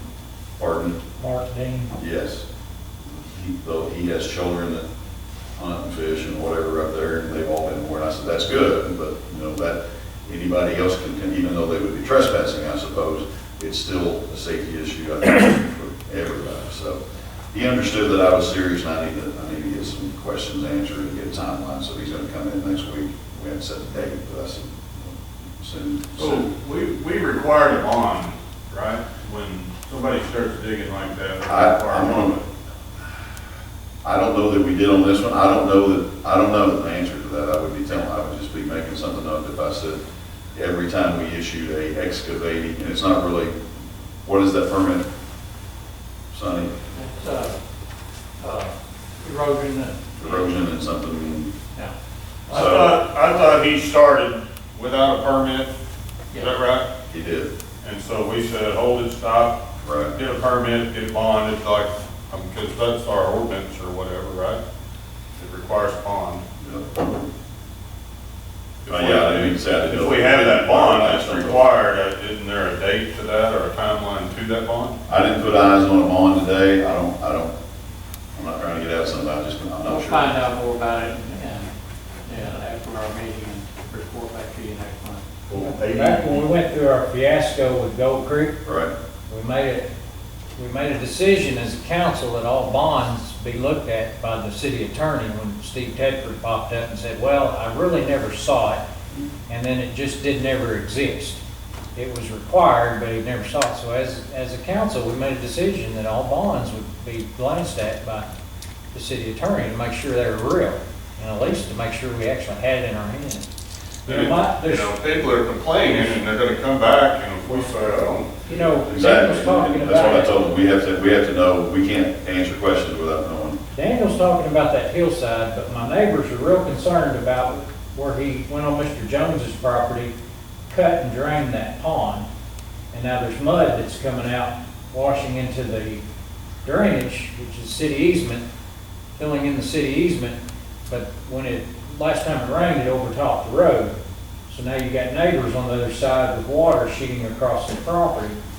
And so when you start seeing things like that, you can imagine a good rain event. Now you got mud kind of coming over into neighbors' houses. And we've had that before up off of Nashville. We actually had to shut down building permits until that got fixed. I'm familiar with what you're talking about. I don't know. When you get to that point, it should have never got to that point. So my concern with what he's doing is, are we protected? And I think the answer is no. Are you talking about that project? I'm talking about Mr. Jones's project, yeah. Well, I'm not trying to sound facetious. I'm not sure what permit would be required for him to clearing his property. grab that Well, property. he's done more clearing because he's changed the way Well, he took the that- water runs off. Taking the pond off, and we went out there and checked it, and according to the watershed, that drains down to the Denver side. It doesn't come over to the Webster Oak side, so Don and Seth both walked that creek to see where it was going, and it went down to the Denver side. Okay, all this is great, and just nothing ever better be happening, because y'all have looked at it and you said it's great. I mean, there's just so much we can do as far as somebody doing work on their own property. I mean, it would be like somebody wanting to build a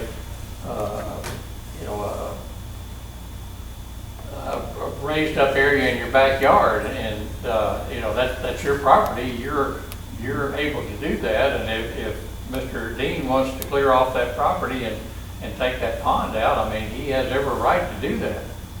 Until it affects another property though, right? Do what? Until it affects another property, right? Yeah, but according to what we found out, it's not affecting any other property. I mean, the water drained out of the pond, the water's gone. I think if you destroy a wetland, whether it's a pond or a stream, there are permits, there are federal permits that you have to obtain. Beyond the erosion affecting your neighbor, I mean, you're affecting the waterway. Corps of Engineers has definitely got. But if it's a pond on your property, Yes, sir. never heard of that. The other thing that I think is,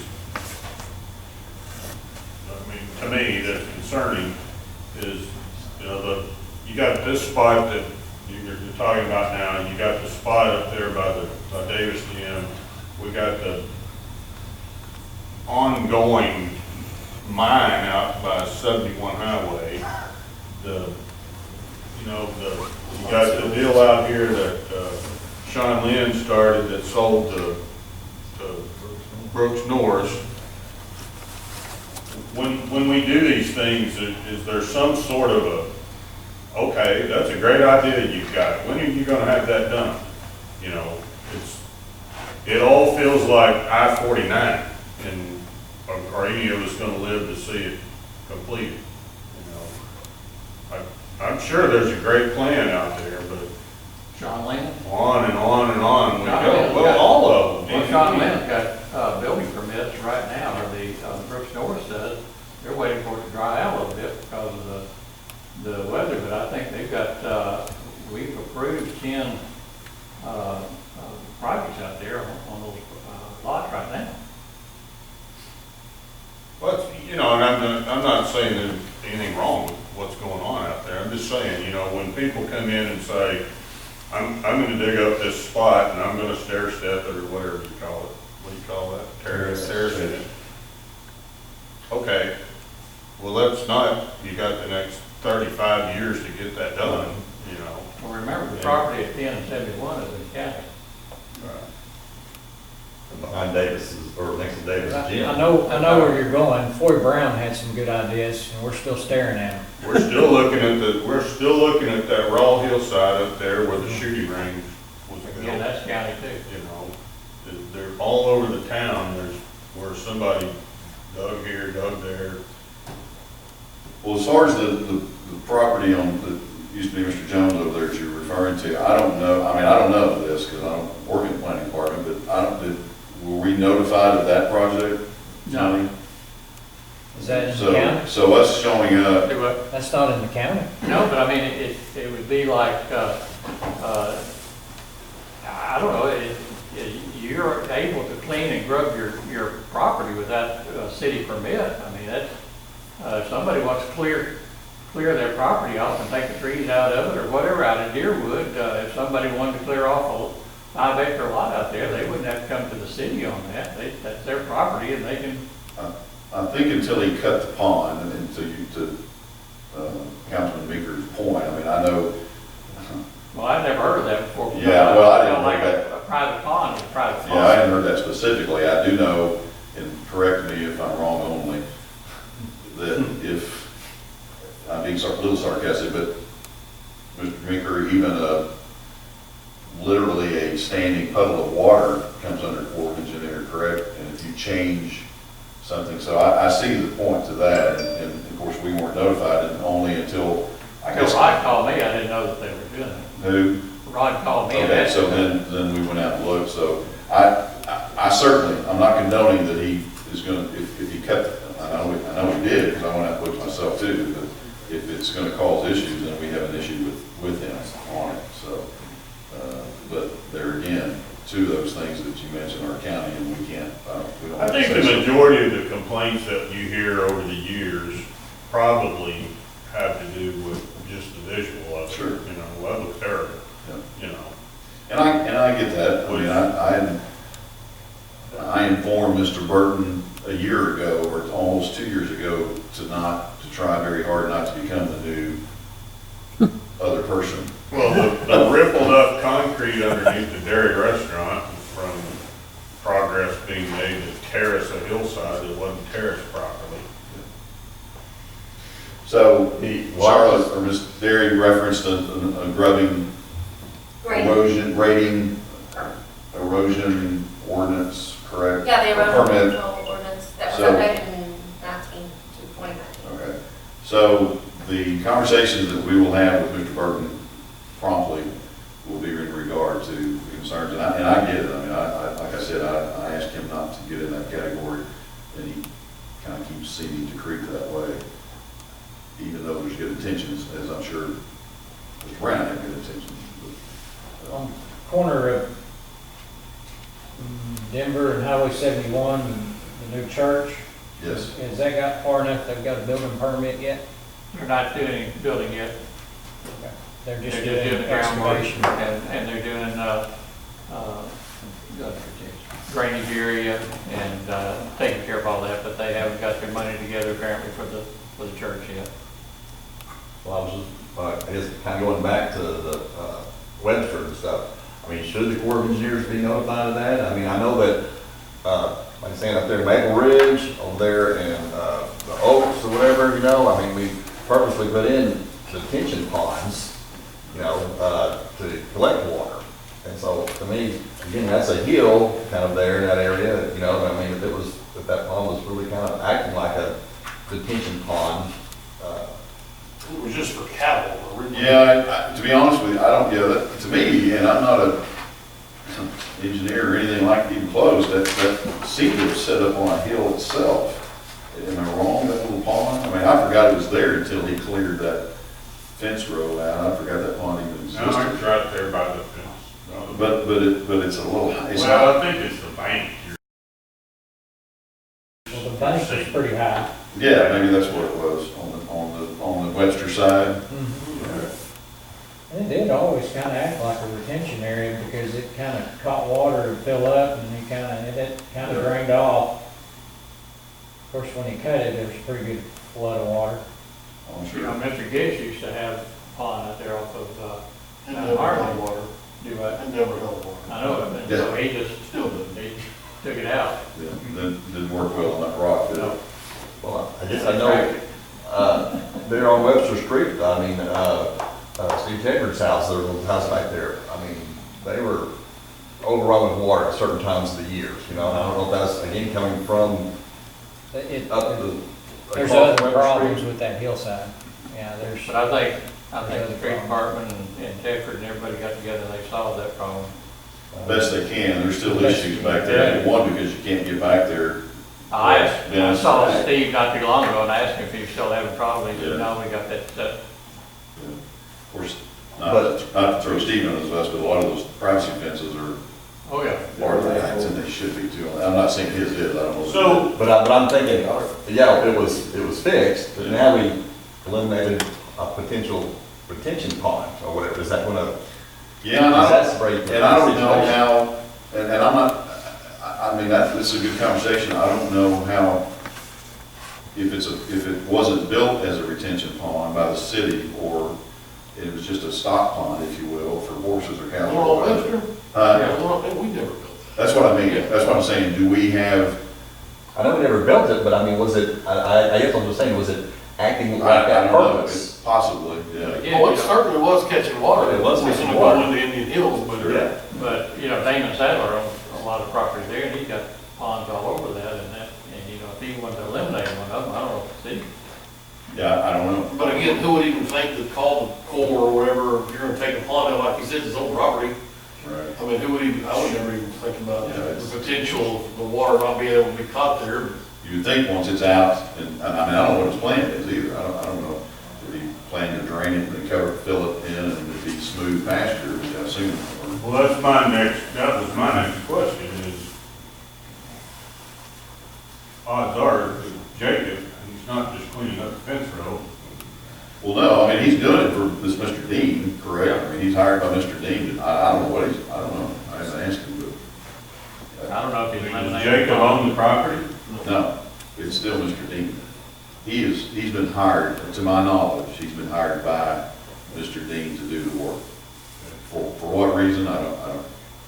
We danced around the subject several times on the 71 and 10 Spur about annexation of that part of property and something. It's been said many times, you know, that's not the city, we can't do anything, that, you know, it's not the city. It's also been said many times he wants to be in the city, and we're still waiting for him to get in the city. Well, there was discussion of where he wants to be annexed, he's gonna be annexed, should we just go annex it? I mean, where is all that? I defer to Mr. Henry. He came to my office at one time and basically asked what benefit he would get. And we discussed that a little bit. And at the time, he was talking about the one track, maybe two, I think there were three out there. And then I got a call from the mayor and from the realtor, and they were kind of upset with me because I hadn't moved on it. And I hadn't moved on it because Mr. Burton never followed up, provided their legal descriptions, and never told me that he wanted to proceed. He just told me he was going to think about it and get back with me. And I called Mr. Burton, and I think the mayor's called Mr. Burton, and that was a year ago probably. So, think he decided that there wasn't much advantage to coming to the city. I think the realtor thought there was a lot of advantage to coming to the city, but I don't know what happened to the realtor. The realtor told me that she was going to grab everybody here and have it in my office. Yeah, that actually obviously didn't work. Yeah. But if we go and force annexation of the property, then we are compelled to provide water and sewer, correct? We can't. They have an intent. Just offer it to them. Yeah. It's just offer. Well, but we can't do it because that's not, but you get into that water service area issue. That's the issue. Then. Correct. I mean, I don't remember, maybe you can help us with that, Mr. Handy, but, you know, there's if they request to be in the city versus you force them into the city, it changes the requirements of providing water and sewer. You have to provide fire protection. Fire That's the one thing you've got to provide. And then, of course, we have the ability to provide police protection, so that's a given. You just have to list what you're going to provide to them within what time frame.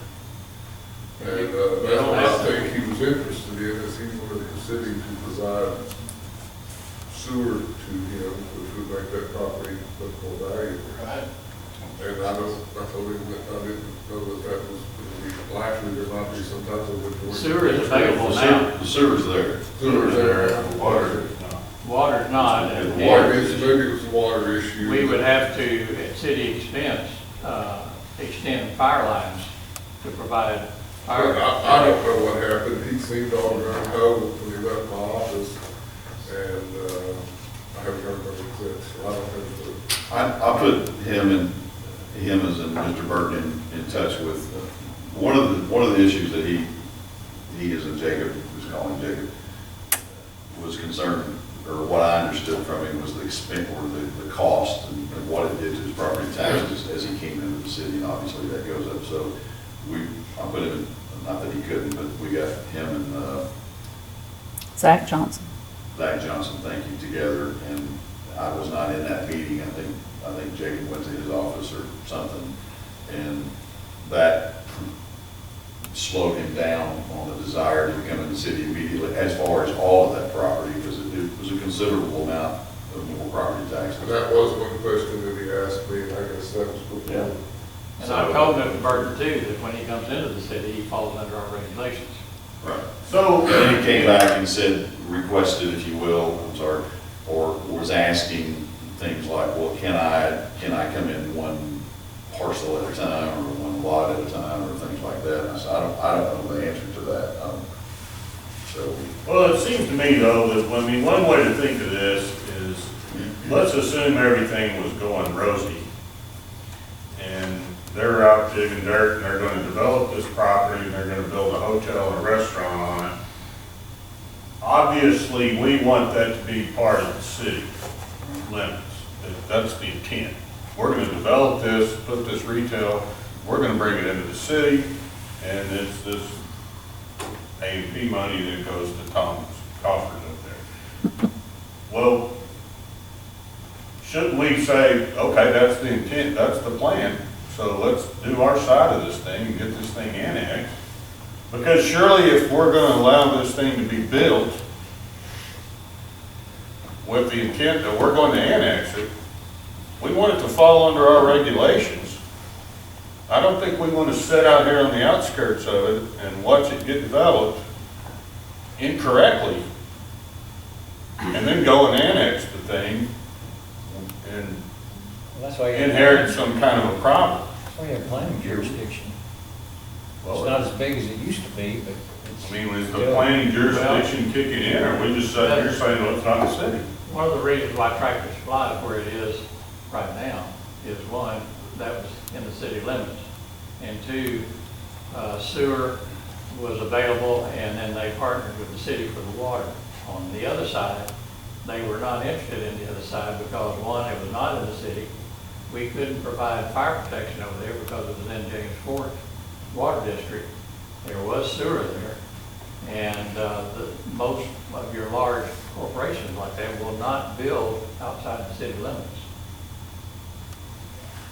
What? So it's catch 22 for not only us, I think, a little bit, but That's it's what I'm also- getting at, was we're sitting here with this bad situation occurring with seemingly no good resolution to The it. big hold up is James Fork Water.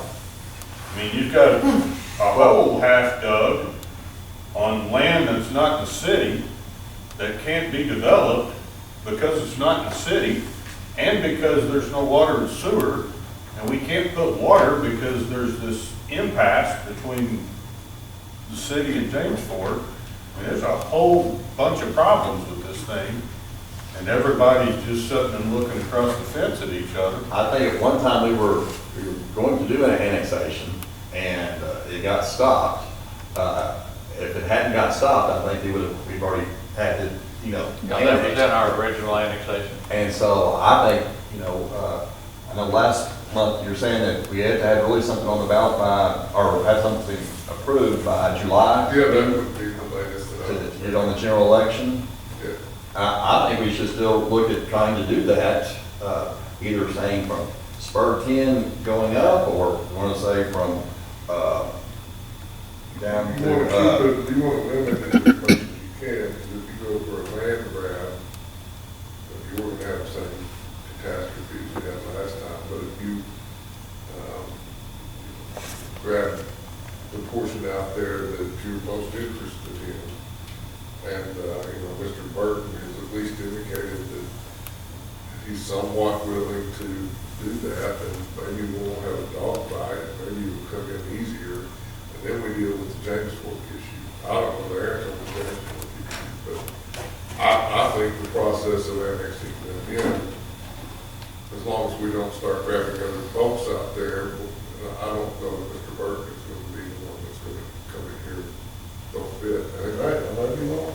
would it be a land grab if we annexed from our southern tip to, like saying, just a little bit north of Burton's property, and saying getting both sides, like saying by parcel, as opposed to, the Well, I don't 300 foot. know that we who's said. going to be involved in that, but I mean, Sonny would probably know more than what I would. And we can't just go out there and just grab it, you have to have certain purposes that it serves. And there's a whole laundry list that we'll have to go through, and that's what I think Sonny was working with Mr. Beethoven on. I think we need to Well, we narrow our focus a little bit out there because of the situation, because of the history of trying this annexation that went bad. I mean, I think you got enough problems with this Burton property. Well, Besides annexation, that, if to me, we've shown that if we annex and again, put, big pipes in the ground, all of a sudden, things happen and stuff there. But And even so, if we annex it, towns we don't start get the annexing. water, we can't put the pipes in the ground Right. because of the water service. But there again, businesses, corporations, all of a sudden will look and say, oh, here's property that's already in the city limits. I have no problem. I mean, like saying Tractor Supply had no problem building a I think 30-foot wall. that's going to start attracting some business, and that may be bring James Fork to the table, because they're not going to want to leave revenue sitting out there on the table either. Now, will we be able to get it on our terms? Something's I don't got, know. But I think they'll be more likely to come to the bargaining table. I think, and you're right, we're all sitting across from. Something's got to give. And not knowing what to do. And I think one statement is for sure, even if we annex Mr. Burton, we still have the water issue to fix or to negotiate. But I think it brings, in my opinion, it brings James Fork to the table because now Jacob has the opportunity to be seriously, and not that he's not already, but whether it's whoever it is, big business that wants to go, is a little more appealing to them. And then James Fork has to answer the question, can we provide not just water, but fire protection? And then starts some real negotiation back with them. I don't know, Because it's all- in theory- it's all moving parts. Theoretically, somebody, some company could go in there and build whatever they want they could buy it from Jacob, build some business right there on the side of that highway, go negotiate their own deal with James Fork, put in the water, and we're sitting over here on the bench watching the whole thing happen, and we got zero out of it. We wouldn't have fire protection. You'd have county fire protection, just like, I mean, You mean they couldn't give water to the building for fire protection? Yeah. well, I don't know, they may go pay for it with James Fork, I don't know. You know what I'm saying? I think they But could. the potential exists that something could happen absent of our involvement, and then we got nothing. When we tried all this annexation along, whatever year that was, to get all those shadow legs and all that, and there was an area on Ulmer Street that was James Fork, and we, at some point in there we talked to the Attorney General about this water district stuff, and they even said Little Rock, that's a vague statement. Yep. Everybody we talk to says that. That was, so, I mean, and also that was one of our annexations that didn't have the emergency clause, so it was 10 of 11 on his earlier statement. But anyway, you just put the pipes in the ground and, I mean. We've been told, I've literally been told that to my face, first one, back when I think bringing Mr. Von Tunlin in, I mean, there was his theory at one time was first one in the pipes in the ground is the winner. But there again, I don't know, I mean, does it work? Sure, it worked for Smith, looks like. Well, I mean, you just annex it, and that's ultimately, if you have somebody that's got a plan, and here's what we're gonna put in, we're gonna put in this little strip mall, what we call it TGI Fridays, some kind of little cafe Friday, whatever it's called, in your hotel, and here's the plan, and so, wow, so we're gonna annex, we're gonna get water out there to you, and then we'll give some tax breaks, just to get the place going. And that's how that's supposed to work in local politics 101. I mean, you cut them a 5-year deal on tax breaks or whatever it is to get the thing. to get the business, yeah, absolutely. I mean, it's. But the James Fork issue, I think, though, is, I mean, I'm not trying to. Right, I understand. You still have that. Who do you just do it? Again, you bring it to the, once you start cutting dirt, they come to the table real quick. Yeah, because they're kind of playing a waiting game with us, saying, oh, well, I don't see y'all really needing it right now, whatever, so, it's just pie in the sky right now. I mean, I'd like to see it get developed and have something nice out there, and that's for sure to help our revenue. Sure. Well, it seems like to me, the mayor, the attorney, the Chamber of Commerce, the property owners, and the water people need to all sit down at a table somewhere and figure out what Now, to me, that'll never work.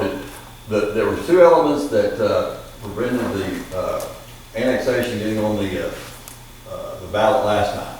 To me, those two elements are gone now. Are two other elements going to pop up? I don't know, but I think we should, again, annex a town. We need to go west, and we need to go, up and down 71. We've been talking about it for We are ready to years. move on that. All we need now is for we're back to the point of needing the judge to sign off on it. What's the another 50 grand or something? We got it. But we've got approval from the Arkansas GIS to annex by parcel number. I'm sorry. And that'll be from the Elmwood, what is Elmwood cutoff, down to the end of the 4-lane. So with that, is that, in your opinion, Mike, I mean, is that a quote unquote land grab? I mean, I'm ready to do something. That's a gateway to the city, that's I'm not sure what area that you're wanting to cover, if I'm understanding correctly, there's both sides of Highway 71. All the way to Elm. Down Sadler property up. Jim Von Tunlin called it a Greenwood corridor. Okay. If Jim Von Tunlin says it's good, And I'm satisfied with him because he's gonna be the one getting on witness stand saying, checked off A, B, C, and D. And this city attorney is gonna stand back and, I'm not gonna talk to y'all, I'm not gonna be involved other than I'll look at the ordinances whenever Van Tunlin puts them in front of us and give you a thumbs up if it meets with, what I think is legal requirements. Yeah, Van Tunlin needs to be pretty much in charge of, putting it together, and I think we'll be fine if we do that. Because they had the same issue in Springdale, they went through the same nightmare that we went, and then they just backed up and they did it with Pantone, and they still had litigation, but it went favorably. And the judge that you had in this particular case will be going off the bench in December, and I think if we would not have had that particular judge, we'd been fine. Like you're right there. Don't say that on tape. But You just did. Mayor? Yes, sir. If you circle back around to the land that Jacob Burton owns inside the city limits, Yes. when you have a meeting with him, he's up there subdividing that. And that's gonna lead to other problems with us, because he's selling parcels. Okay, so you're talking about not what he's stripping out, if you will, you're talking about the other Over on the hill, on, but before you get to Mark Dean's Yeah, house, he's okay. got a private drive up there. I'm calling it a private drive, right? because it's not a city street. He's not dedicating that to the street, okay? Not yet. But he's up there selling parcels of property, and that's gonna cause a problem. Where is that? Up there on top of the hill by. Before you get to between Damascus. Damascus. And I'll tell you Yeah. I'll tell you what I told one of the owners, which is Terrell's brother, which is Ralph's brother Terrell. I said, here's the problem. You can't, he's up there subdividing, Terrell, and you bought a piece of property. You need to be the first one to get a building permit and build up there, because when the second one builds, that's gonna be it. Because you can't have a private drive and sell 3 or 4 pieces of property. That's a subdivision. And that road will have to be built to city standards, go up and have a cul-de-sac where it turns around, and then come down, and it'll all have to be dedicated to city, and that's not what he's doing. He said, no, he's just gonna run a private drive up there for all of us. And I said, Terrell, that ain't gonna work in any city in Arkansas, including Fort Smith. You wanna be the very first one to Who's get a building building that? permit. Who's doing that? Jacob Burton. Yeah, private drives are, Well, he sold a parcel to Ralph's brother. He is subdividing it. So you might make him aware, because he's misrepresenting himself, because these people that are buying parcels up there all think that they're gonna be able to build a house. I haven't seen anything on that, Rod. Well, me and Ralph know one guy who's bought property.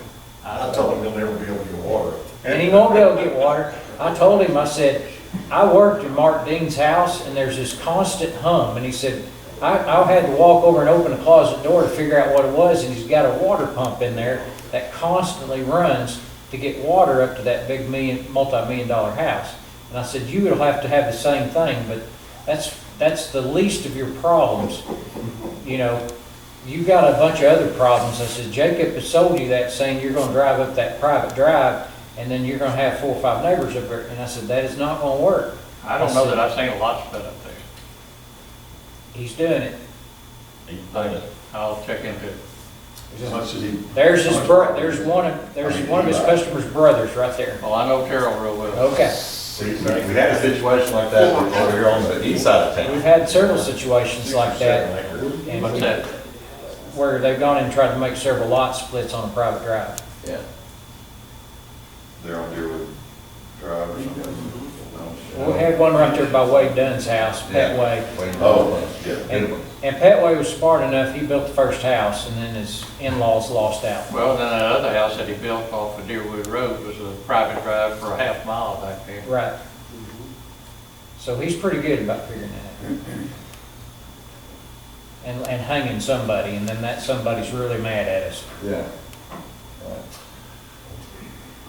So we'll add to that conversation with Mr. Bird. They wanted to do that, deer run or whatever it was going to be before the subdivision that turned out. And built about 3 or 4 houses up there, but that was the problem, was it was going to require a road in there with hydrants and all that. So then they decided to subdivide it, and then we got hammered by the health department with the tank issue. Where's Deer Run? Is that what that was? Deer Up Run? Maple Ridge, River, Right past the Johnson's. where Dynamite Dan is. Are they actually connected there off of Maple Ridge?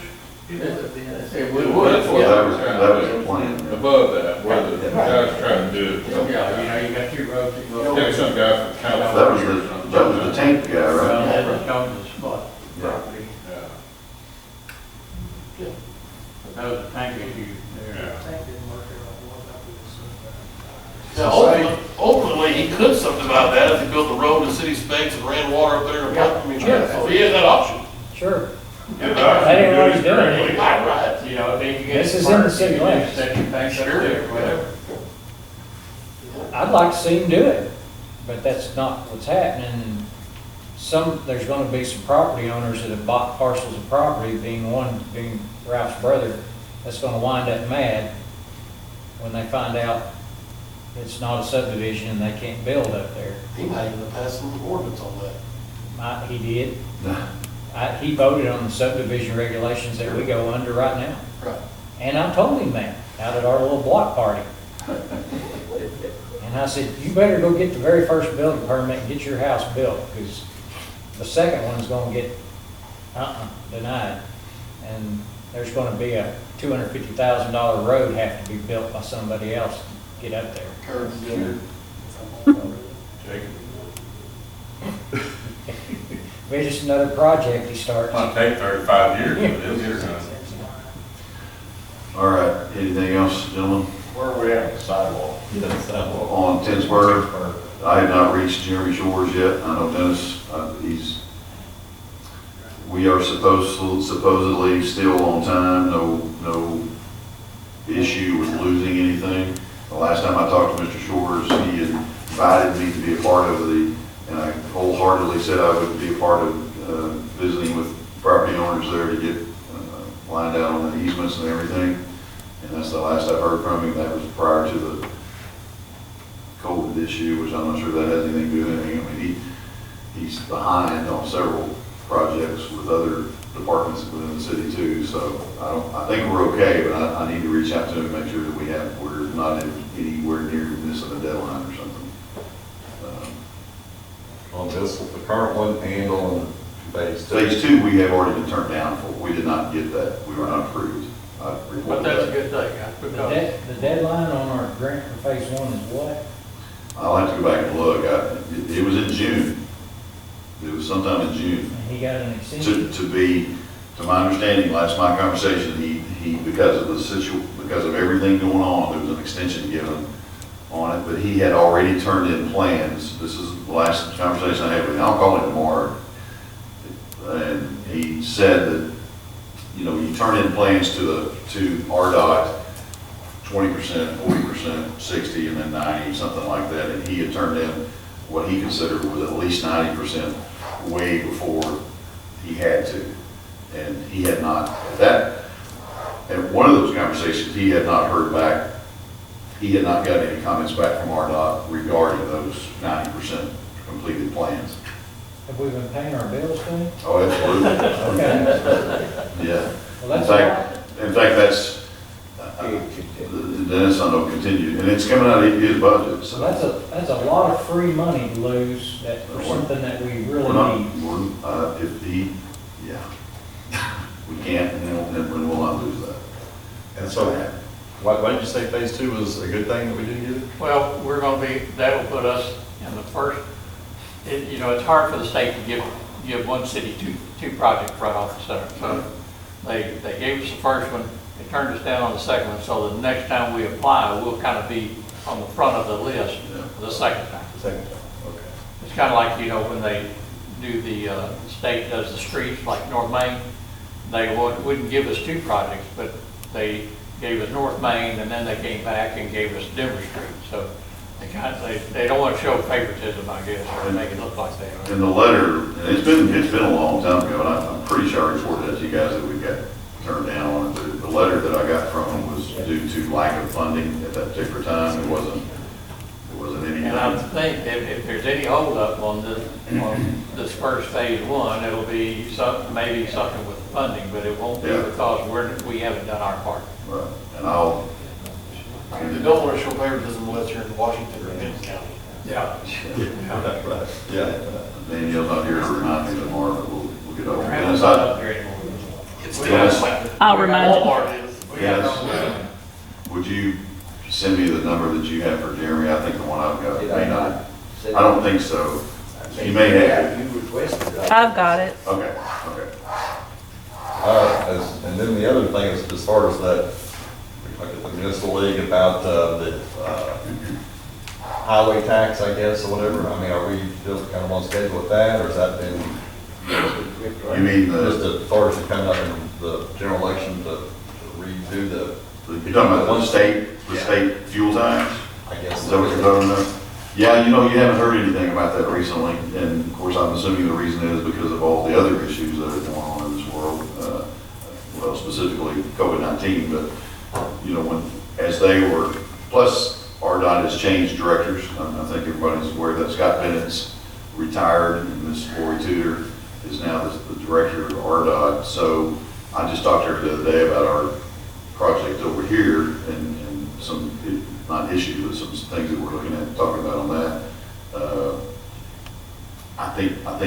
I think the thought, I mean, I'm not trying to speak for the governor or our RDOT, but I think the thought was we're going to back off of this promoting. Do you know anything about that, Tom? I mean, Tom, I'm sorry, Bob, I'm sorry, apologize to both of you.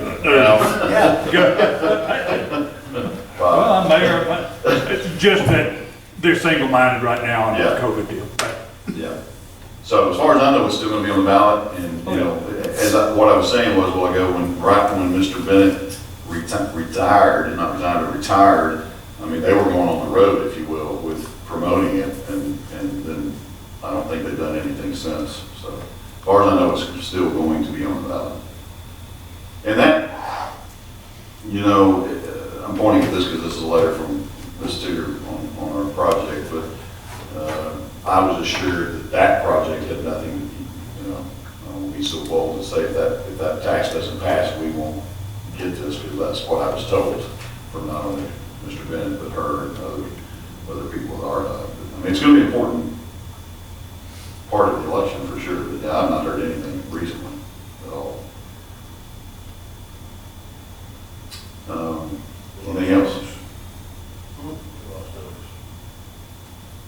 We've covered a lot of territory. I want to not remind, but we lost two great men this week, or last week, I suppose, or within the last week or so, O.B. McKinney. So remember the McKinney family in your prayers. I think they had a private ceremony for O.B. Mr. McKinney a couple of days ago, family only, and then of course Donnie Whitson, who's a treasure to this city. So remember the Whitson family in your prayers. OB served on the council for Yeah, long time. It was a privilege and honor, Probably to say the least, for me to. 15 or plus years, Yeah. long time.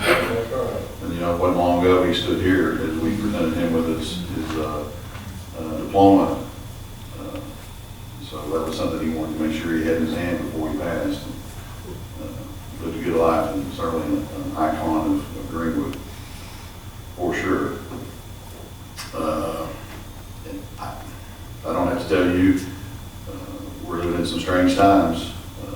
As you witnessed on television before you came to this meeting, strangest things I've ever seen live television going on. So pray for our city. We're in pretty good shape. We're in good shape financially, especially in the circumstances.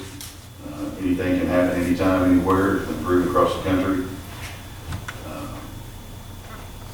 Thank you to our police for protecting us, and fire, of course.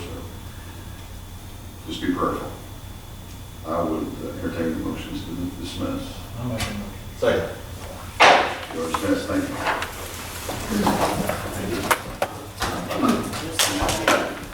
Honeydew all weekend.